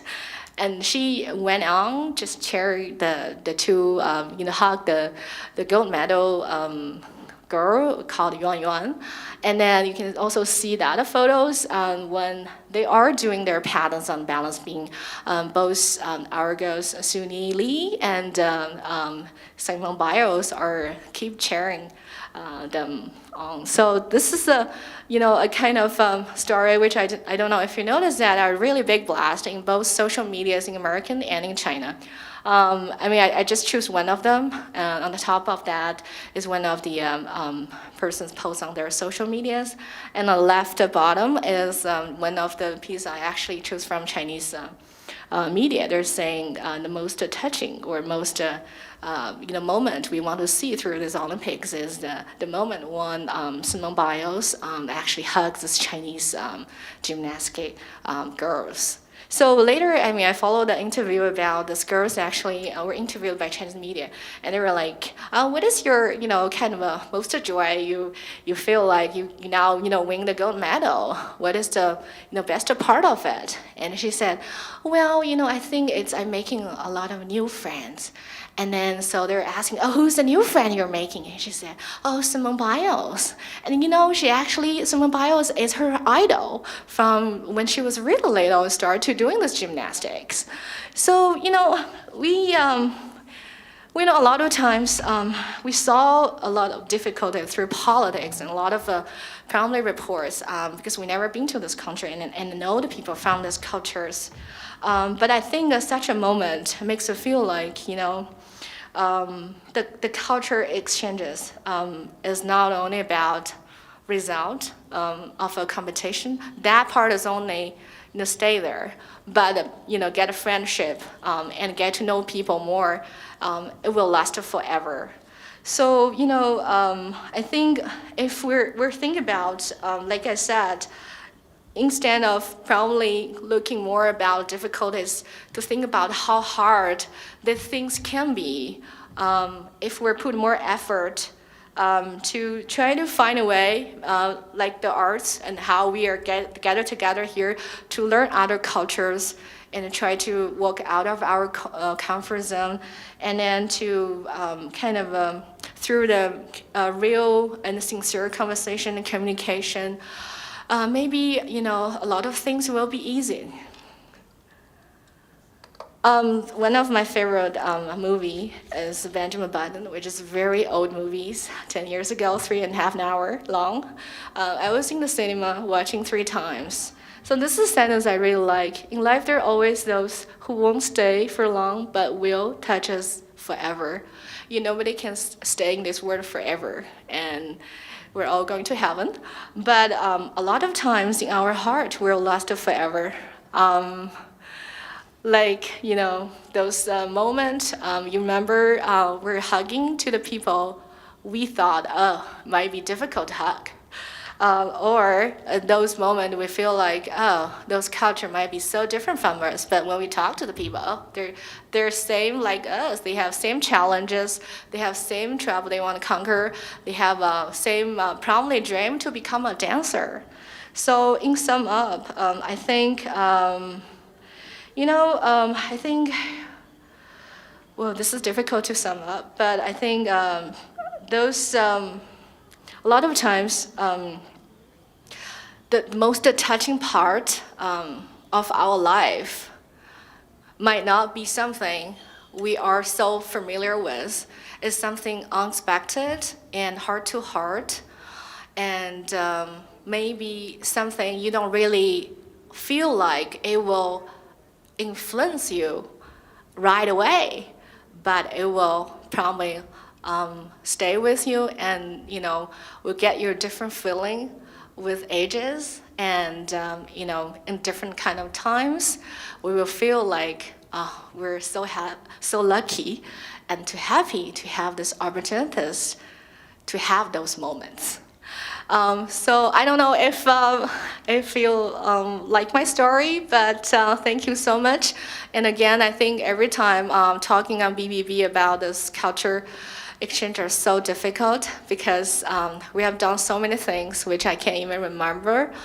And a lot of times it's difficult to say something refreshing, but I will keep refreshing myself by going with them to China and other countries, explore the culture more often. So, and then we will feel like, maybe through those exchanges, this word is not difficult anymore, and it's much better word to stay on. Thank you so much. And I think the girls are waiting there for too long. And let me present. Just present the dances? Well, that's okay, yeah. So we're going to do the Inner Mongolian dance. We haven't been to Inner Mongolia yet, but we've always thought it sort of went with Montana because it's a milking cow dance. Right. And they're also riding their horses, right? Right. Okay. Right. Enjoy. Thank you.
Here comes my very favorite Blackfeet chicken dancer, Rodney First Strike. I can always find him in the theater because I can hear him coming.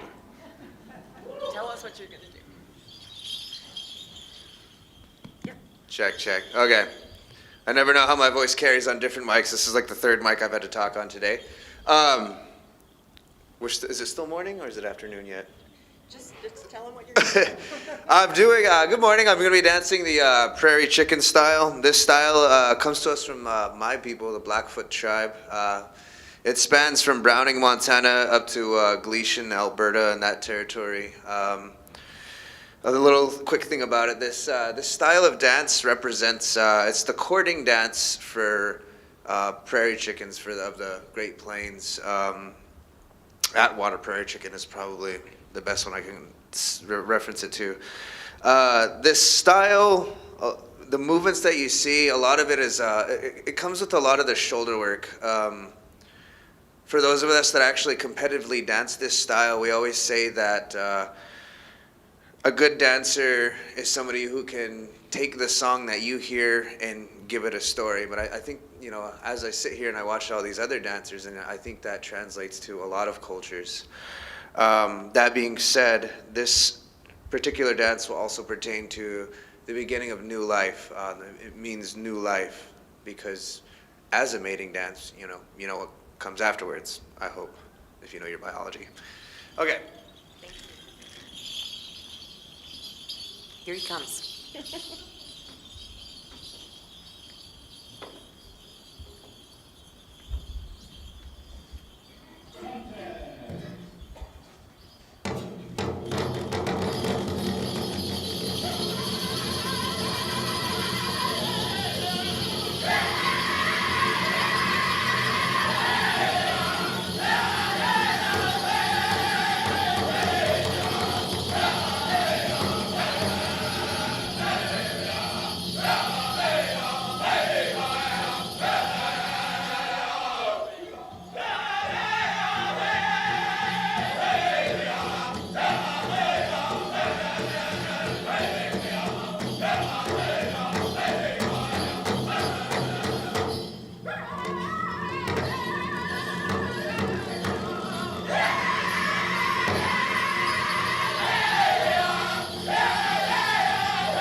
Thank you, thank you, thank you in every possible language.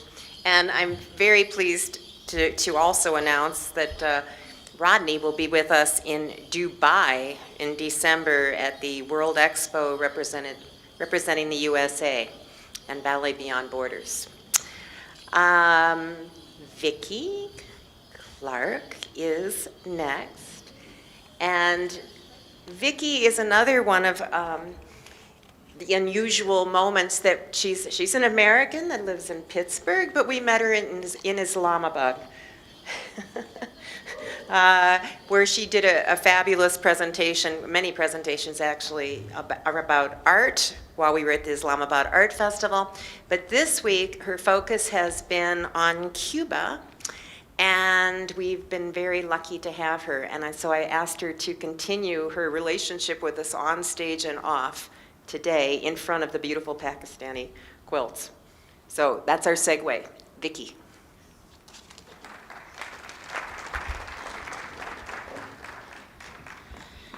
Gosh, if you're clapping now, that means I better do a good job, right? All right, so after talking about Cuban art the other night at SAC, there was a lot of conversation about a lot of issues, and so I decided to kind of revamp this today and call it Talking About. And I think that that's one of the issues that comes up a lot. Who talks, when, how, where, you know, and who do they talk about? Who has the right to talk about other people? The thing about artists that is really absolutely phenomenal is most of them have no fear, and they talk about anything they want to talk about. And if, you know, you follow popular culture, you know that especially musicians and actors and actresses speak out on a lot of issues. Well, the visual artists are exactly the same, and they make work that touches you in a way that like a news account won't. So I'm bringing a bunch of images just to give a slight overview of some of the issues and how artists are dealing with them. Obviously, here we have the border, our border with Mexico, and we all know, you know, the story about that, so I'm not going to go into it. But this is an artist who has photographed the border in a way that kind of gives you a sense of what it's really like, not what we see, not that wall that's in certain parts, but just what the border really looks like. And he has recently collaborated with a musician, and they now have music and images that go together for this project. And so I just introduce it as like, okay, this is one of the major issues, especially in this country, and that kind of sets the stage here. I have talked a lot this week about migration, and so I'm going to start with that. This is a still from a movie by the dissident Chinese artist Ai Weiwei. It's called Human Flow. It is available online, and it is really a stunning movie. He was so upset about the refugee crisis, especially in Europe, that he has been making almost all this art about the refugees and, you know, the hardships they face. Of course, this kind of migration, this kind of movement of peoples is actually what has shaped our entire world. I mean, if you go back to the very, very early days, you can see the migration of people starting in Africa and moving out throughout the whole world. And then there have been migrations either by choice or by force throughout the history of man. The photograph on the left-hand side here is Edward Stieglitz, who is one of America's best photographers of any time. He also, by the way, introduced modern European art to the United States in a gallery that he had in New York City when American artists were very conservative, still painting the lovely landscape, portraits, interiors of houses. Stieglitz, for those of you who know other art pretty well, was married to Georgia O'Keeffe.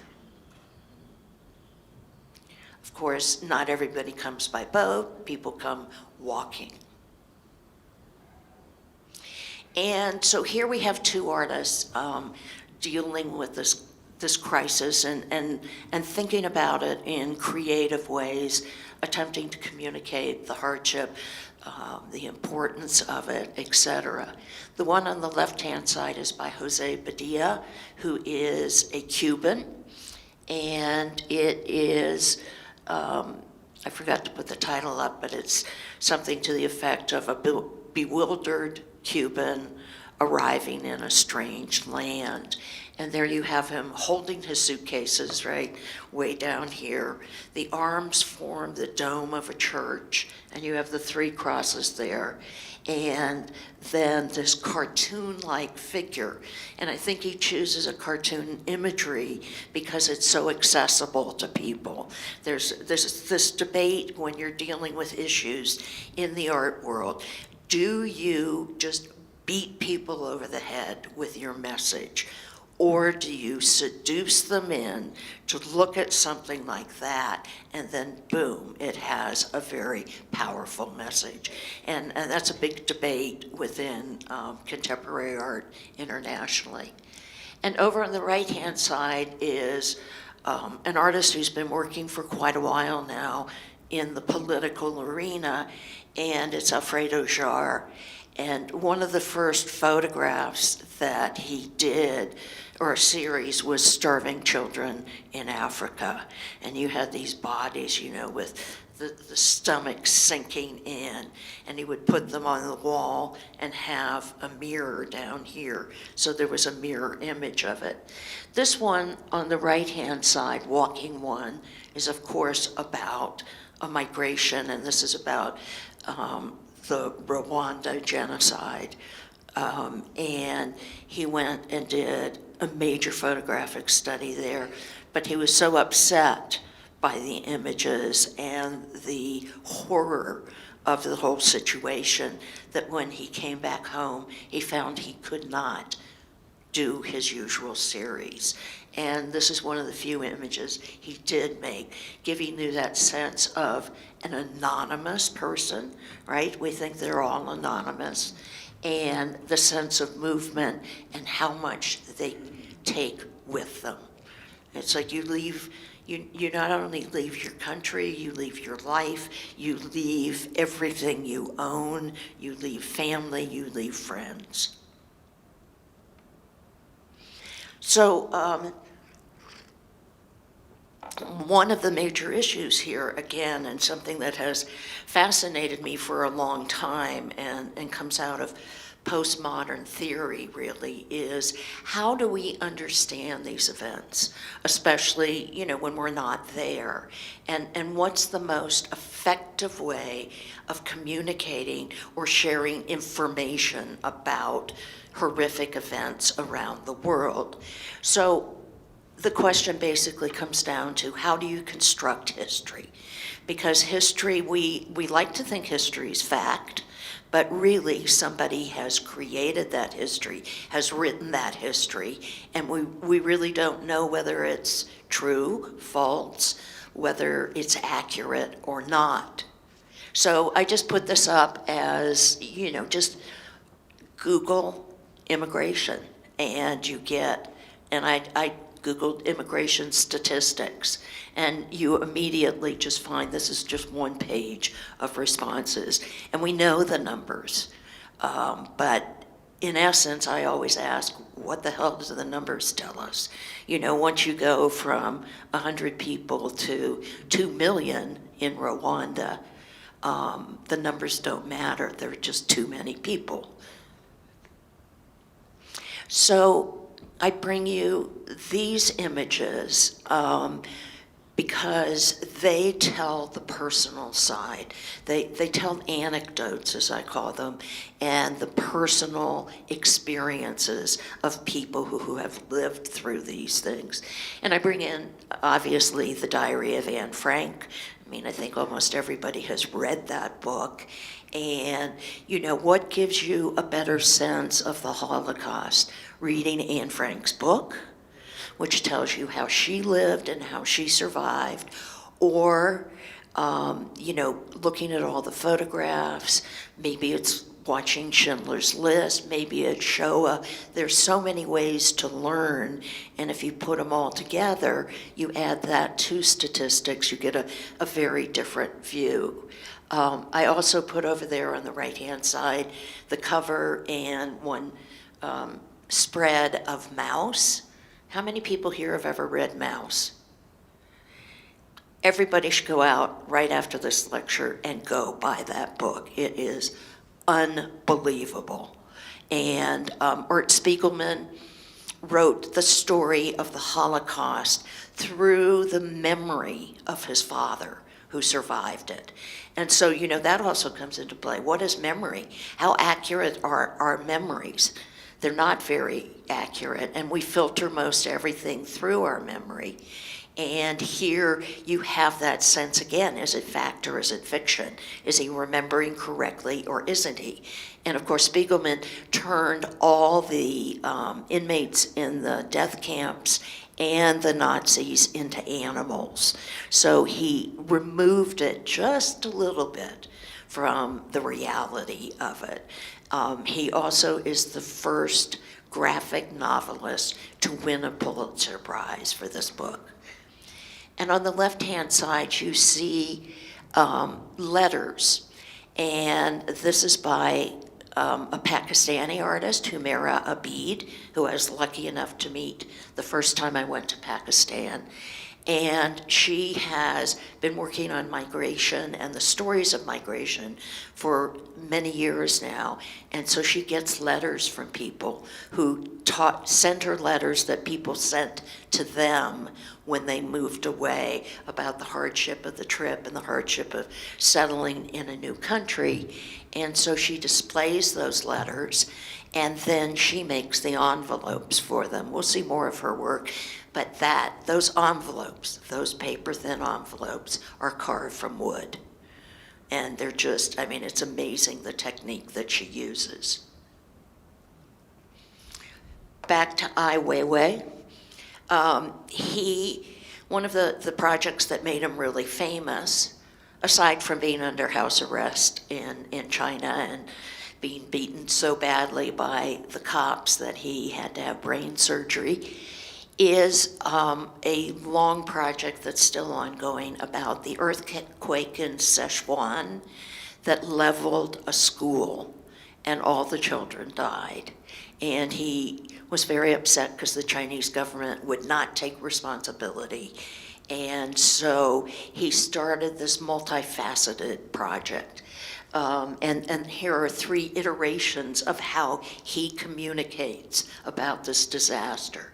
Up on the right-hand side, he has taken backpacks and made them into, you know, minimal sculptures, the square, each of them made of backpacks. He has one backpack for every child who died. And he puts them in things like this. He creates sayings with them on walls. And then the image on the left-hand side, I mean, how anybody thinks of these things, I don't know. And his question is, how do I show this?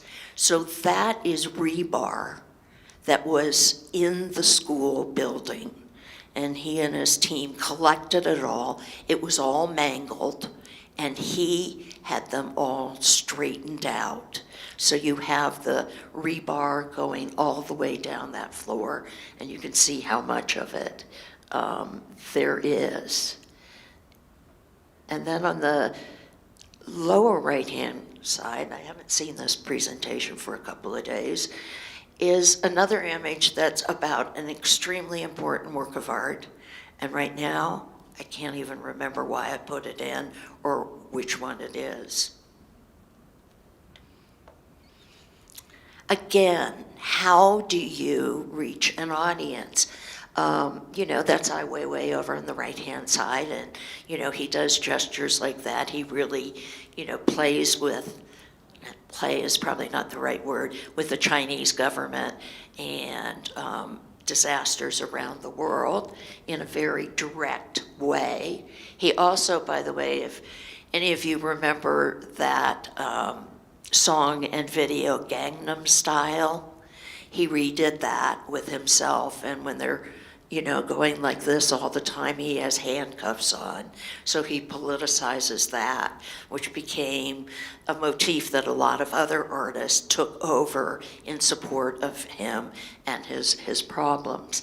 And then on the left-hand side is the items of clothing that would be left behind by refugees.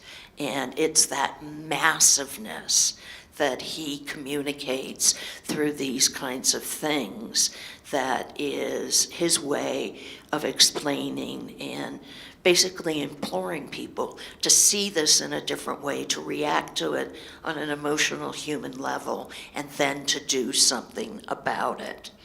And now I remember what that last slide was, because another part of that earthquake piece is that the Chinese government would never identify any of the children. So Ai Weiwei and his team have been researching the names of every child who was in that school that day. And those are people standing in front of the presentation of that. Every single name they know gets put on a wall in a chart. And again, it's an overwhelming presentation. And he's giving you several ways to connect with the horror of the situation in an aesthetic medium. And, you know, you always think about the common assumptions about art. It's beautiful. It has to be beautiful. This is beautiful. It's stunningly beautiful, yet it packs an incredibly powerful message. Okay, other migrations, going back to that theme, the boat on the right-hand side is by Ai Weiwei. It is 230 feet long, made out of rubber.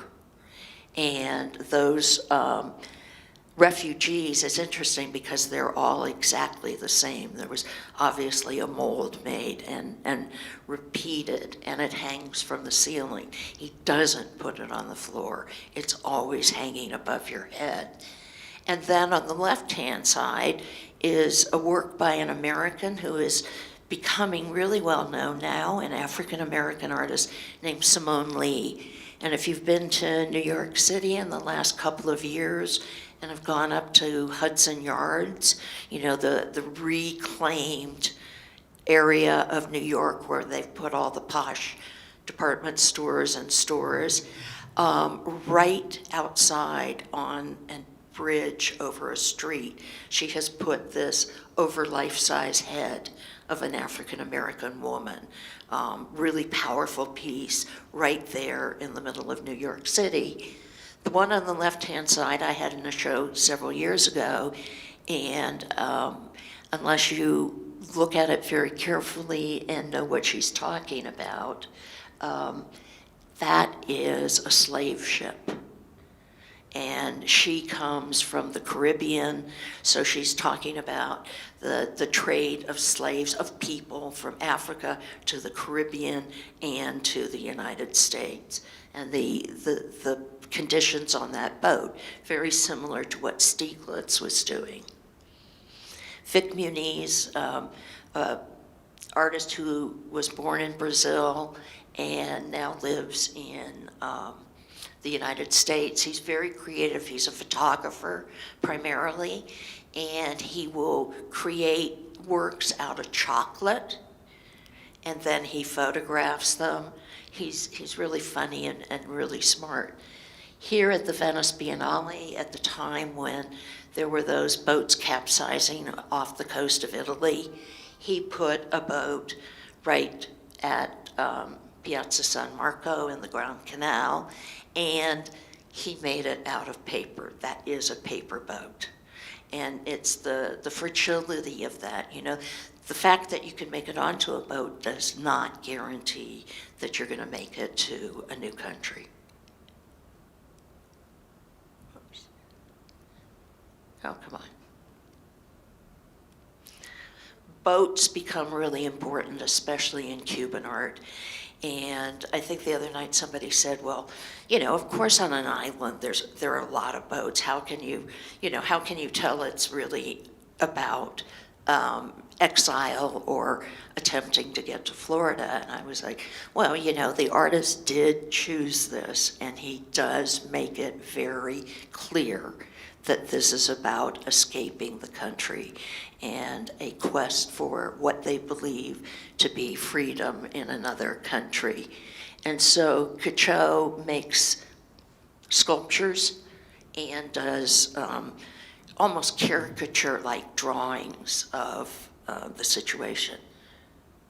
Ai Weiwei again, this time using life vests, used life vests in this creation in front of, you know, one of those classical overdone buildings in Vienna.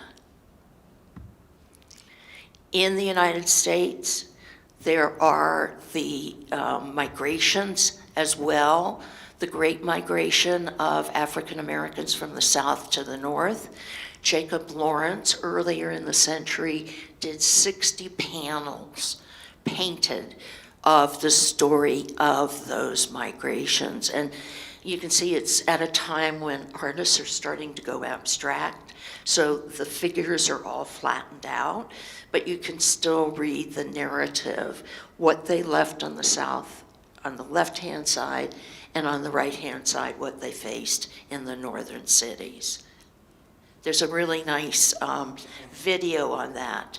If you Google art about migration or Jacob Lawrence, you can find it. This piece is the kind of piece that I personally like, the kind of art that really speaks to me and speaks to issues. This is an African American artist who is now 86 years old, and it was an installation in a huge exhibition placed throughout the city of Cleveland. One of the best contemporary shows I've ever seen, and I kept on going, this is in Cleveland, and that is from somebody who comes now from Pittsburgh. It was in that church on the left-hand side.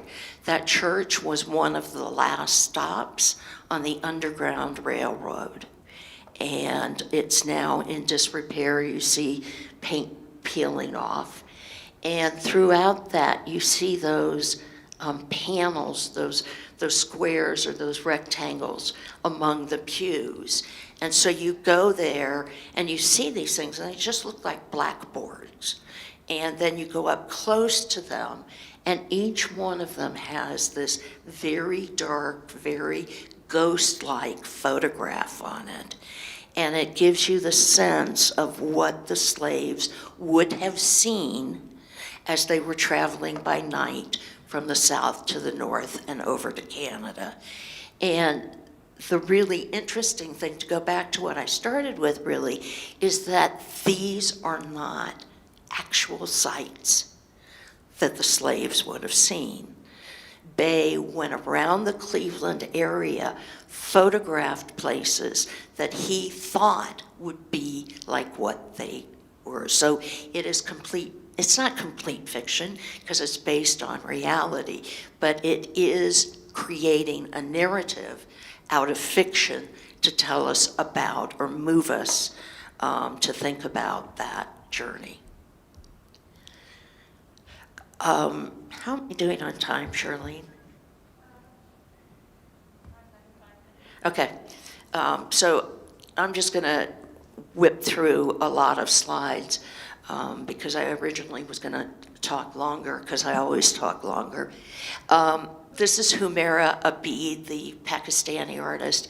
And again, everything there is what you would take with you on the journey, things we don't think about. And again, every single piece in this exhibition is carved out of wood. I mean, it's an absolutely amazing, lifelike object. She also did this wall, well, she did the barbed wire wall. And let me tell you, that barbed wire is carved out of wood. I mean, what she can do is just phenomenal.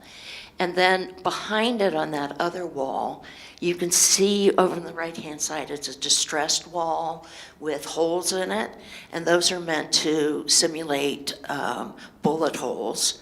And those are photographs that are left at home. So, you know, you've got the journey, but you also have the idea of family, what was at home, that gives you a sense of loss in this whole process. That's also by her, again, everything out of wood, and it gives it the universal quality in that you look in there and there are many sizes and many different kinds of shoes. So again, it's not one particular person, it's all of humanity. The idea of travel, I've already talked about the Badia. Over on the right-hand side, Sandra Ramos, with three key figures from Cuba who control her life up above. And then below are memories of her childhood, her school uniform, the house she lived in, the island, the first book she read, and that's a self-portrait on the cloud. Home. One of the things that most of us don't think about, but that almost every single person experiences in either a good way or a bad way, is where is home? I mean, I grew up in Southern California. I now live in Pittsburgh. I still consider myself a Southern California girl. And so home is not necessarily the house that you live in. And Zarina, it was one of the most well-known Indian artists from India. And she did, almost everything she did had to do with home. So this is great because it's directions to my home. And just like we'd say, you know, go to the main street in Missoula, and then, you know, when you come to that Mexican restaurant, turn left. And then when you come to the Holiday Inn, turn left again. You know, and that's how we give our directions. And that's what she's saying. And then on the bottom, which hopefully you can read, which I can't from where I am, it tells you exactly how many miles away it is from where she lives now. And she is one of the first artists to talk about, I carry my home on my back. And that is my home. So she did a series of prints that you see there, and that's her house in what was India and is now, after partition, Pakistan. So she just does, the first one you see there is the threshold. You just climb over that to get into the house. She does prayer beads made out of sandalwood, each bead being a small house. She makes houses out of all kinds of material. The tin ones are this big. And when we installed them in a show, there were 1,000 of them running over the wall. And again, making you think about another aspect. Do-Ho Soo from Korea comes to the United States. He can't sleep in New York City, coming from his home in Korea. So he commissioned the artisans in Korea to sew him a replica of his house, and he hung it in the studio and slept beneath it. And now he makes these houses for all of his installations.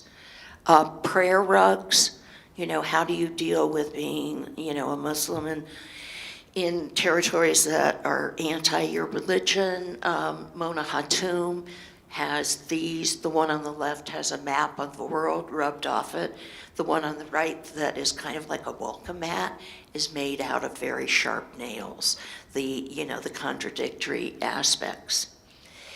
Yinka Shonabari is this phenomenal artist, and he has done the American Library and the British Library now. This is the American, it was in Cleveland as well. And you see the number of books that he has there, there's 6,000. Each one of them is wrapped in the African textile material that we all know so well. But of course, that textile material has a complicated history. It started in Africa.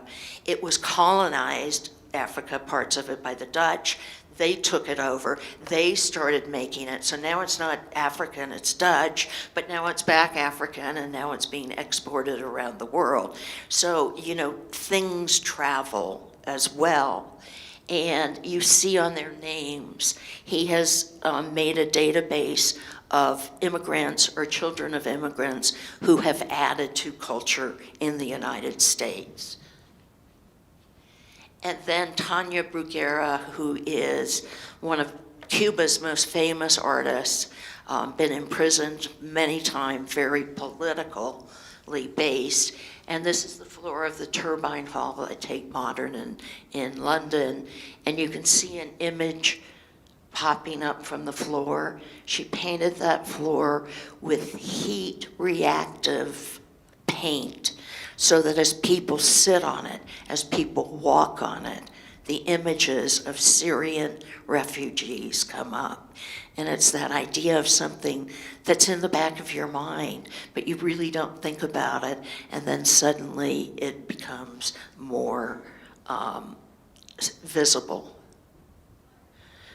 All right, I'm going to just skip over these because I don't want to keep everybody here too long, except for the fact that the virtual immigrant is somebody, you can see it's two images, who works in a call center in India.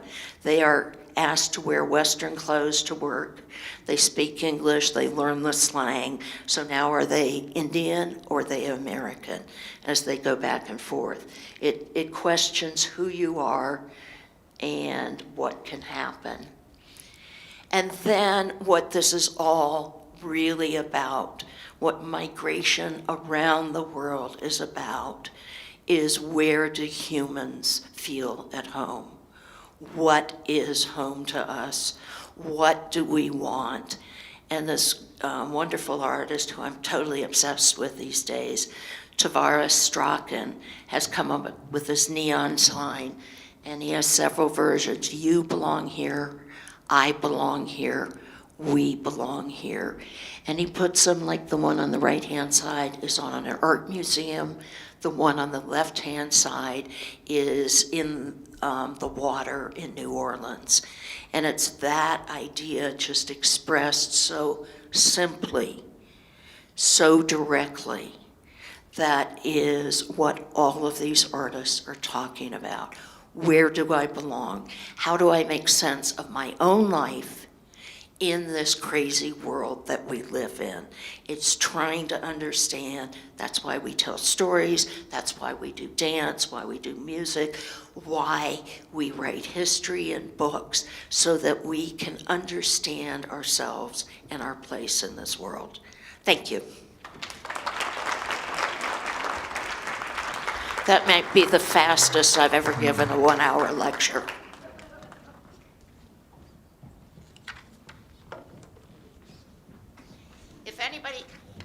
If anybody has questions, they can ask me afterwards.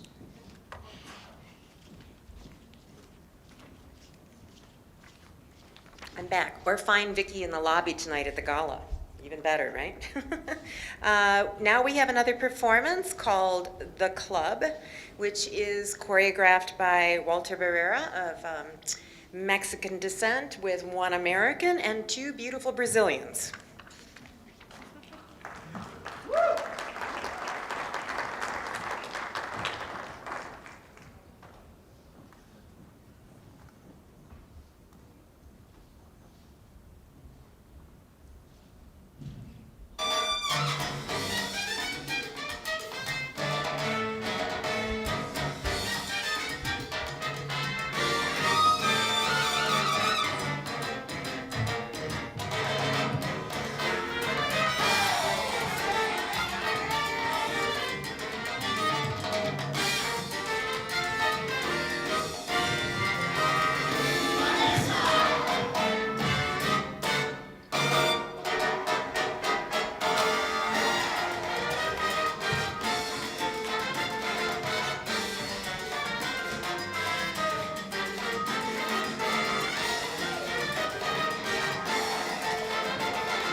Here comes beautiful Ireland, Dancers of the Mountains.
country since the COVID restrictions do not allow it. I am very sorry, also because this year the relationships between Italy and your country has been very, very strong, with the inclusion of Sicily, its talent and project. I have known Charlene for several years, and each time we see in different events, we are both creative and we stimulate each other to do new things. We both strongly believe that it is important to support young talent in dance, but also we believe that if we are together, country with another country, we can stand strong and reach a lot of goals.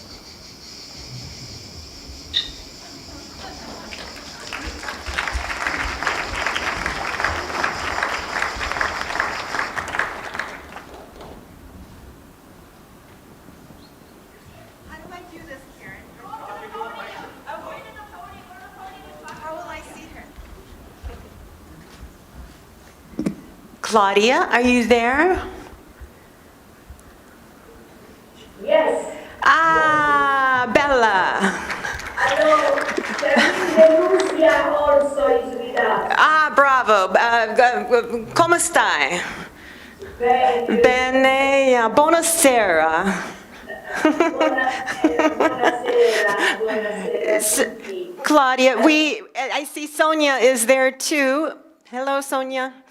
I have a beautiful assistant. Yes, well, you're beautiful too. Bella, bella Italiano. So this is one of the few beauties of the internet for me, because we are here at the end of this conference, and we're looking at each other. Maybe you can't see me, but also the windows and the hearts and the eyes of the world are also watching Claudia. And first, I want to tell you how much I miss you. I wish you were here. The jury has missed you, but thank you to you and all you do for so many of us. For our audience here and around the world, we had 2.5 hours solid time of just Italian competitors. That's a lot of Italians. And that's from the tips of the Alps to the tip of the boot and Sicily. And we were just in Italy. It was our first big adventure post-COVID. I was there for 5 weeks. Our dancers were there for 3 weeks. We were in Ischia, Naples, Roma, Firenze, Venezia, and had many, many wonderful moments with Claudia and all of our wonderful colleagues that we truly, dearly love. I mean, I think there must be some Italian in me somewhere, because I crave everything Italian. You saw on her video her dogs. Well, she has 8 canne. See, 8 canne. And I wanted to have her with us at this momento, because we actually have many future projects together. And what we do tonight on the gala is actually the beginning of even more cultural interaction. Claudia, after we speak, I'm going to show one more video. It'll be the video from our friends in Sicily. And I was with Claudia again on another adventure just before COVID in Sicily, on a jury with her in a beautiful town, and for a competition where the dancers were charming, and their dances were about fishing on tuna boats and all things Sicilian, the lemons and the flavors of of that beautiful destination. So, why not start learning how to cook Italian during BBB? In January, Claudia offered her recipes for risotto and some of her favorite things from her cucina. The dancers learned how to do point work and pasta. And now we have a new friend in Venezia, in Siciliano, and we are also going to be bringing their olive oil and all the treasures of Sicily to Montana and USA. So, Claudia, just tell us a little bit about this new adventure. If I don't arrive to speak it correctly, the Sonia is enter and me. I would like that all people in audience could be understand me and what I mean. Thank you to Venusia. Venusia offered a candidature to receive a ballet on board in Sicily next year. We can have an appointment really important for Italy in Sicily. If Venezia wants, Venusia, sto prendo la tua candidatura. Try to be more together, to stay together. I would like to receive many students from your country and other countries too, and to stay together, help people together, and try to know our culture, because it's really, really rich of everything, natura and museum and arts. I would like to have many students from your country. If it is possible, Sicilia is opening, and for the first stage, and we can continue to Florence and to Rome. We have a lot of friends in all Italy. What do you think, Charlene? Do you want to come?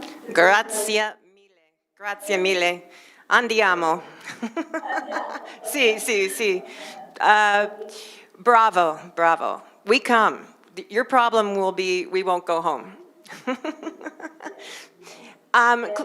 Claudia, one other thing I wanted to make sure that our audience realizes, because you're a very large slice of our international pie, that on our jury it represents, literally many, many, many, many, many different countries and cultures and continents. And so that means that even though you and I are talking about Italy and Sicily, we also have so many interests to help the dancers across Africa and everywhere else. I mean, right here today, sitting on my right, is Caridad, who was here to talk about Cuba this week. So, I mean, it is all of us working together to help the young artists. And we try to do the best way, because it's not easy as people to give a direction and to try to develop their career. And not only because dance in a material way is important for me too, that people can enjoy to dance, to stay together, and this is important too, not only in a professional way. Sí. It's important for all our students, and we can have all the people that we can. Of course, it's not easy.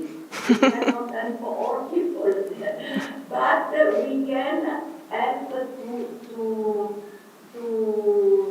look the right way for them, for what they want to do. Sí, sí.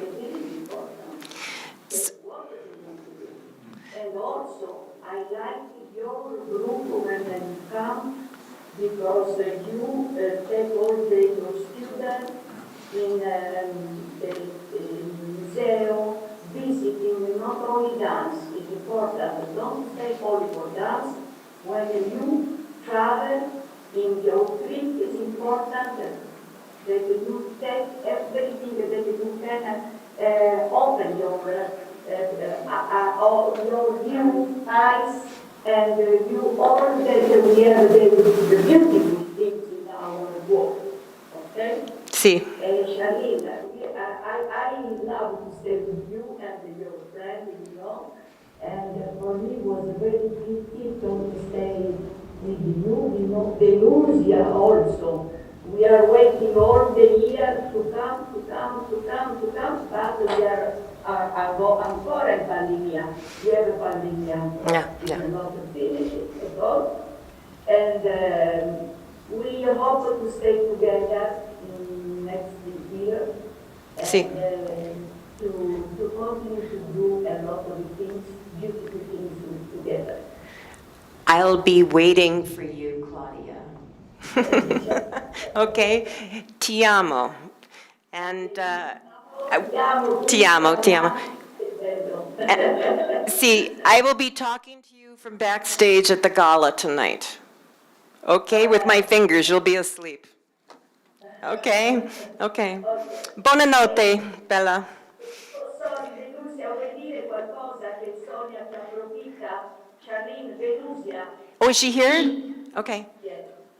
Grazie, un saluto a Charlene, a Claudia, a Sonia e a tutti.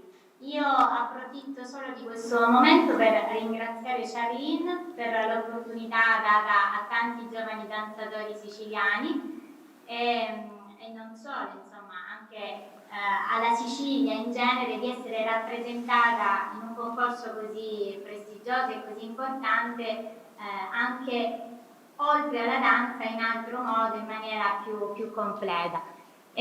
Ho intuito, ho capito che Claudia... Sì, un attimo, Sonia, translate. Sonia. Yes, so Venusia would like to say hello to all of you, all of us, and she would like to especially thank you, Charlene, for having this nice collaboration with them and to wanting to introduce Sicily not only for her dancers, but also for a cultural awakening, I guess, and this exchange. And she thinks it's so important, and she just can't wait to do it in person then. Sì, sì.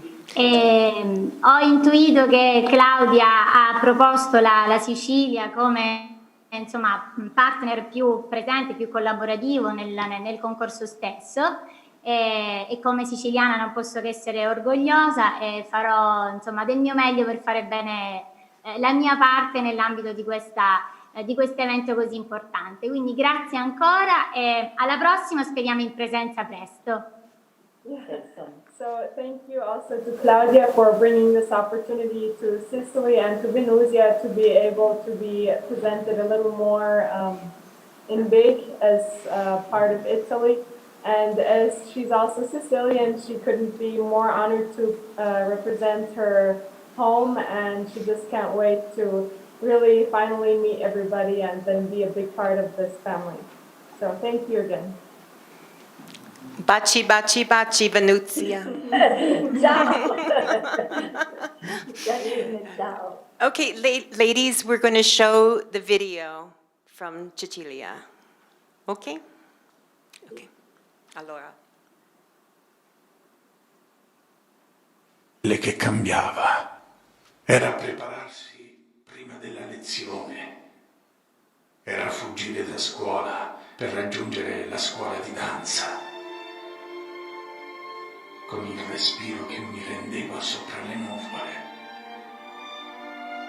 Era il senso che davo al mio essere, era stare lì e rendere i miei muscoli parole e poesia. Ogni giorno mi alzavo con il pensiero del momento in cui avrei messo i piedi dentro le scarpette e facevo tutto pregustando quel momento. E quando ero lì, con l'odore di canfora, legno, calzamaglie, un'aquila sul tetto del mondo.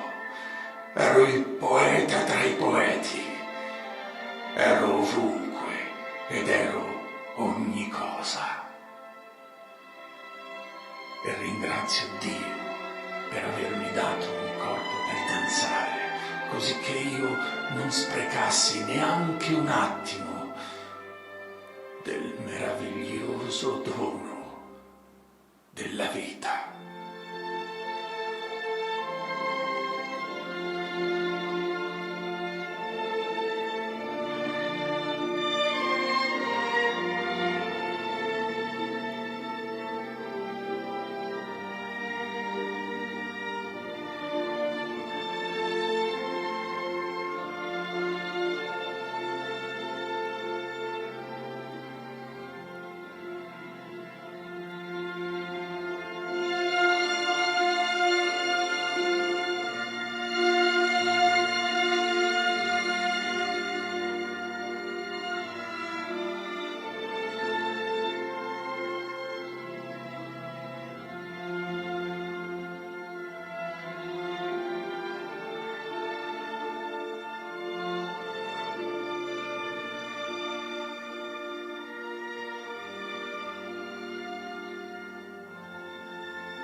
Grazie. Let's move on. Thank you.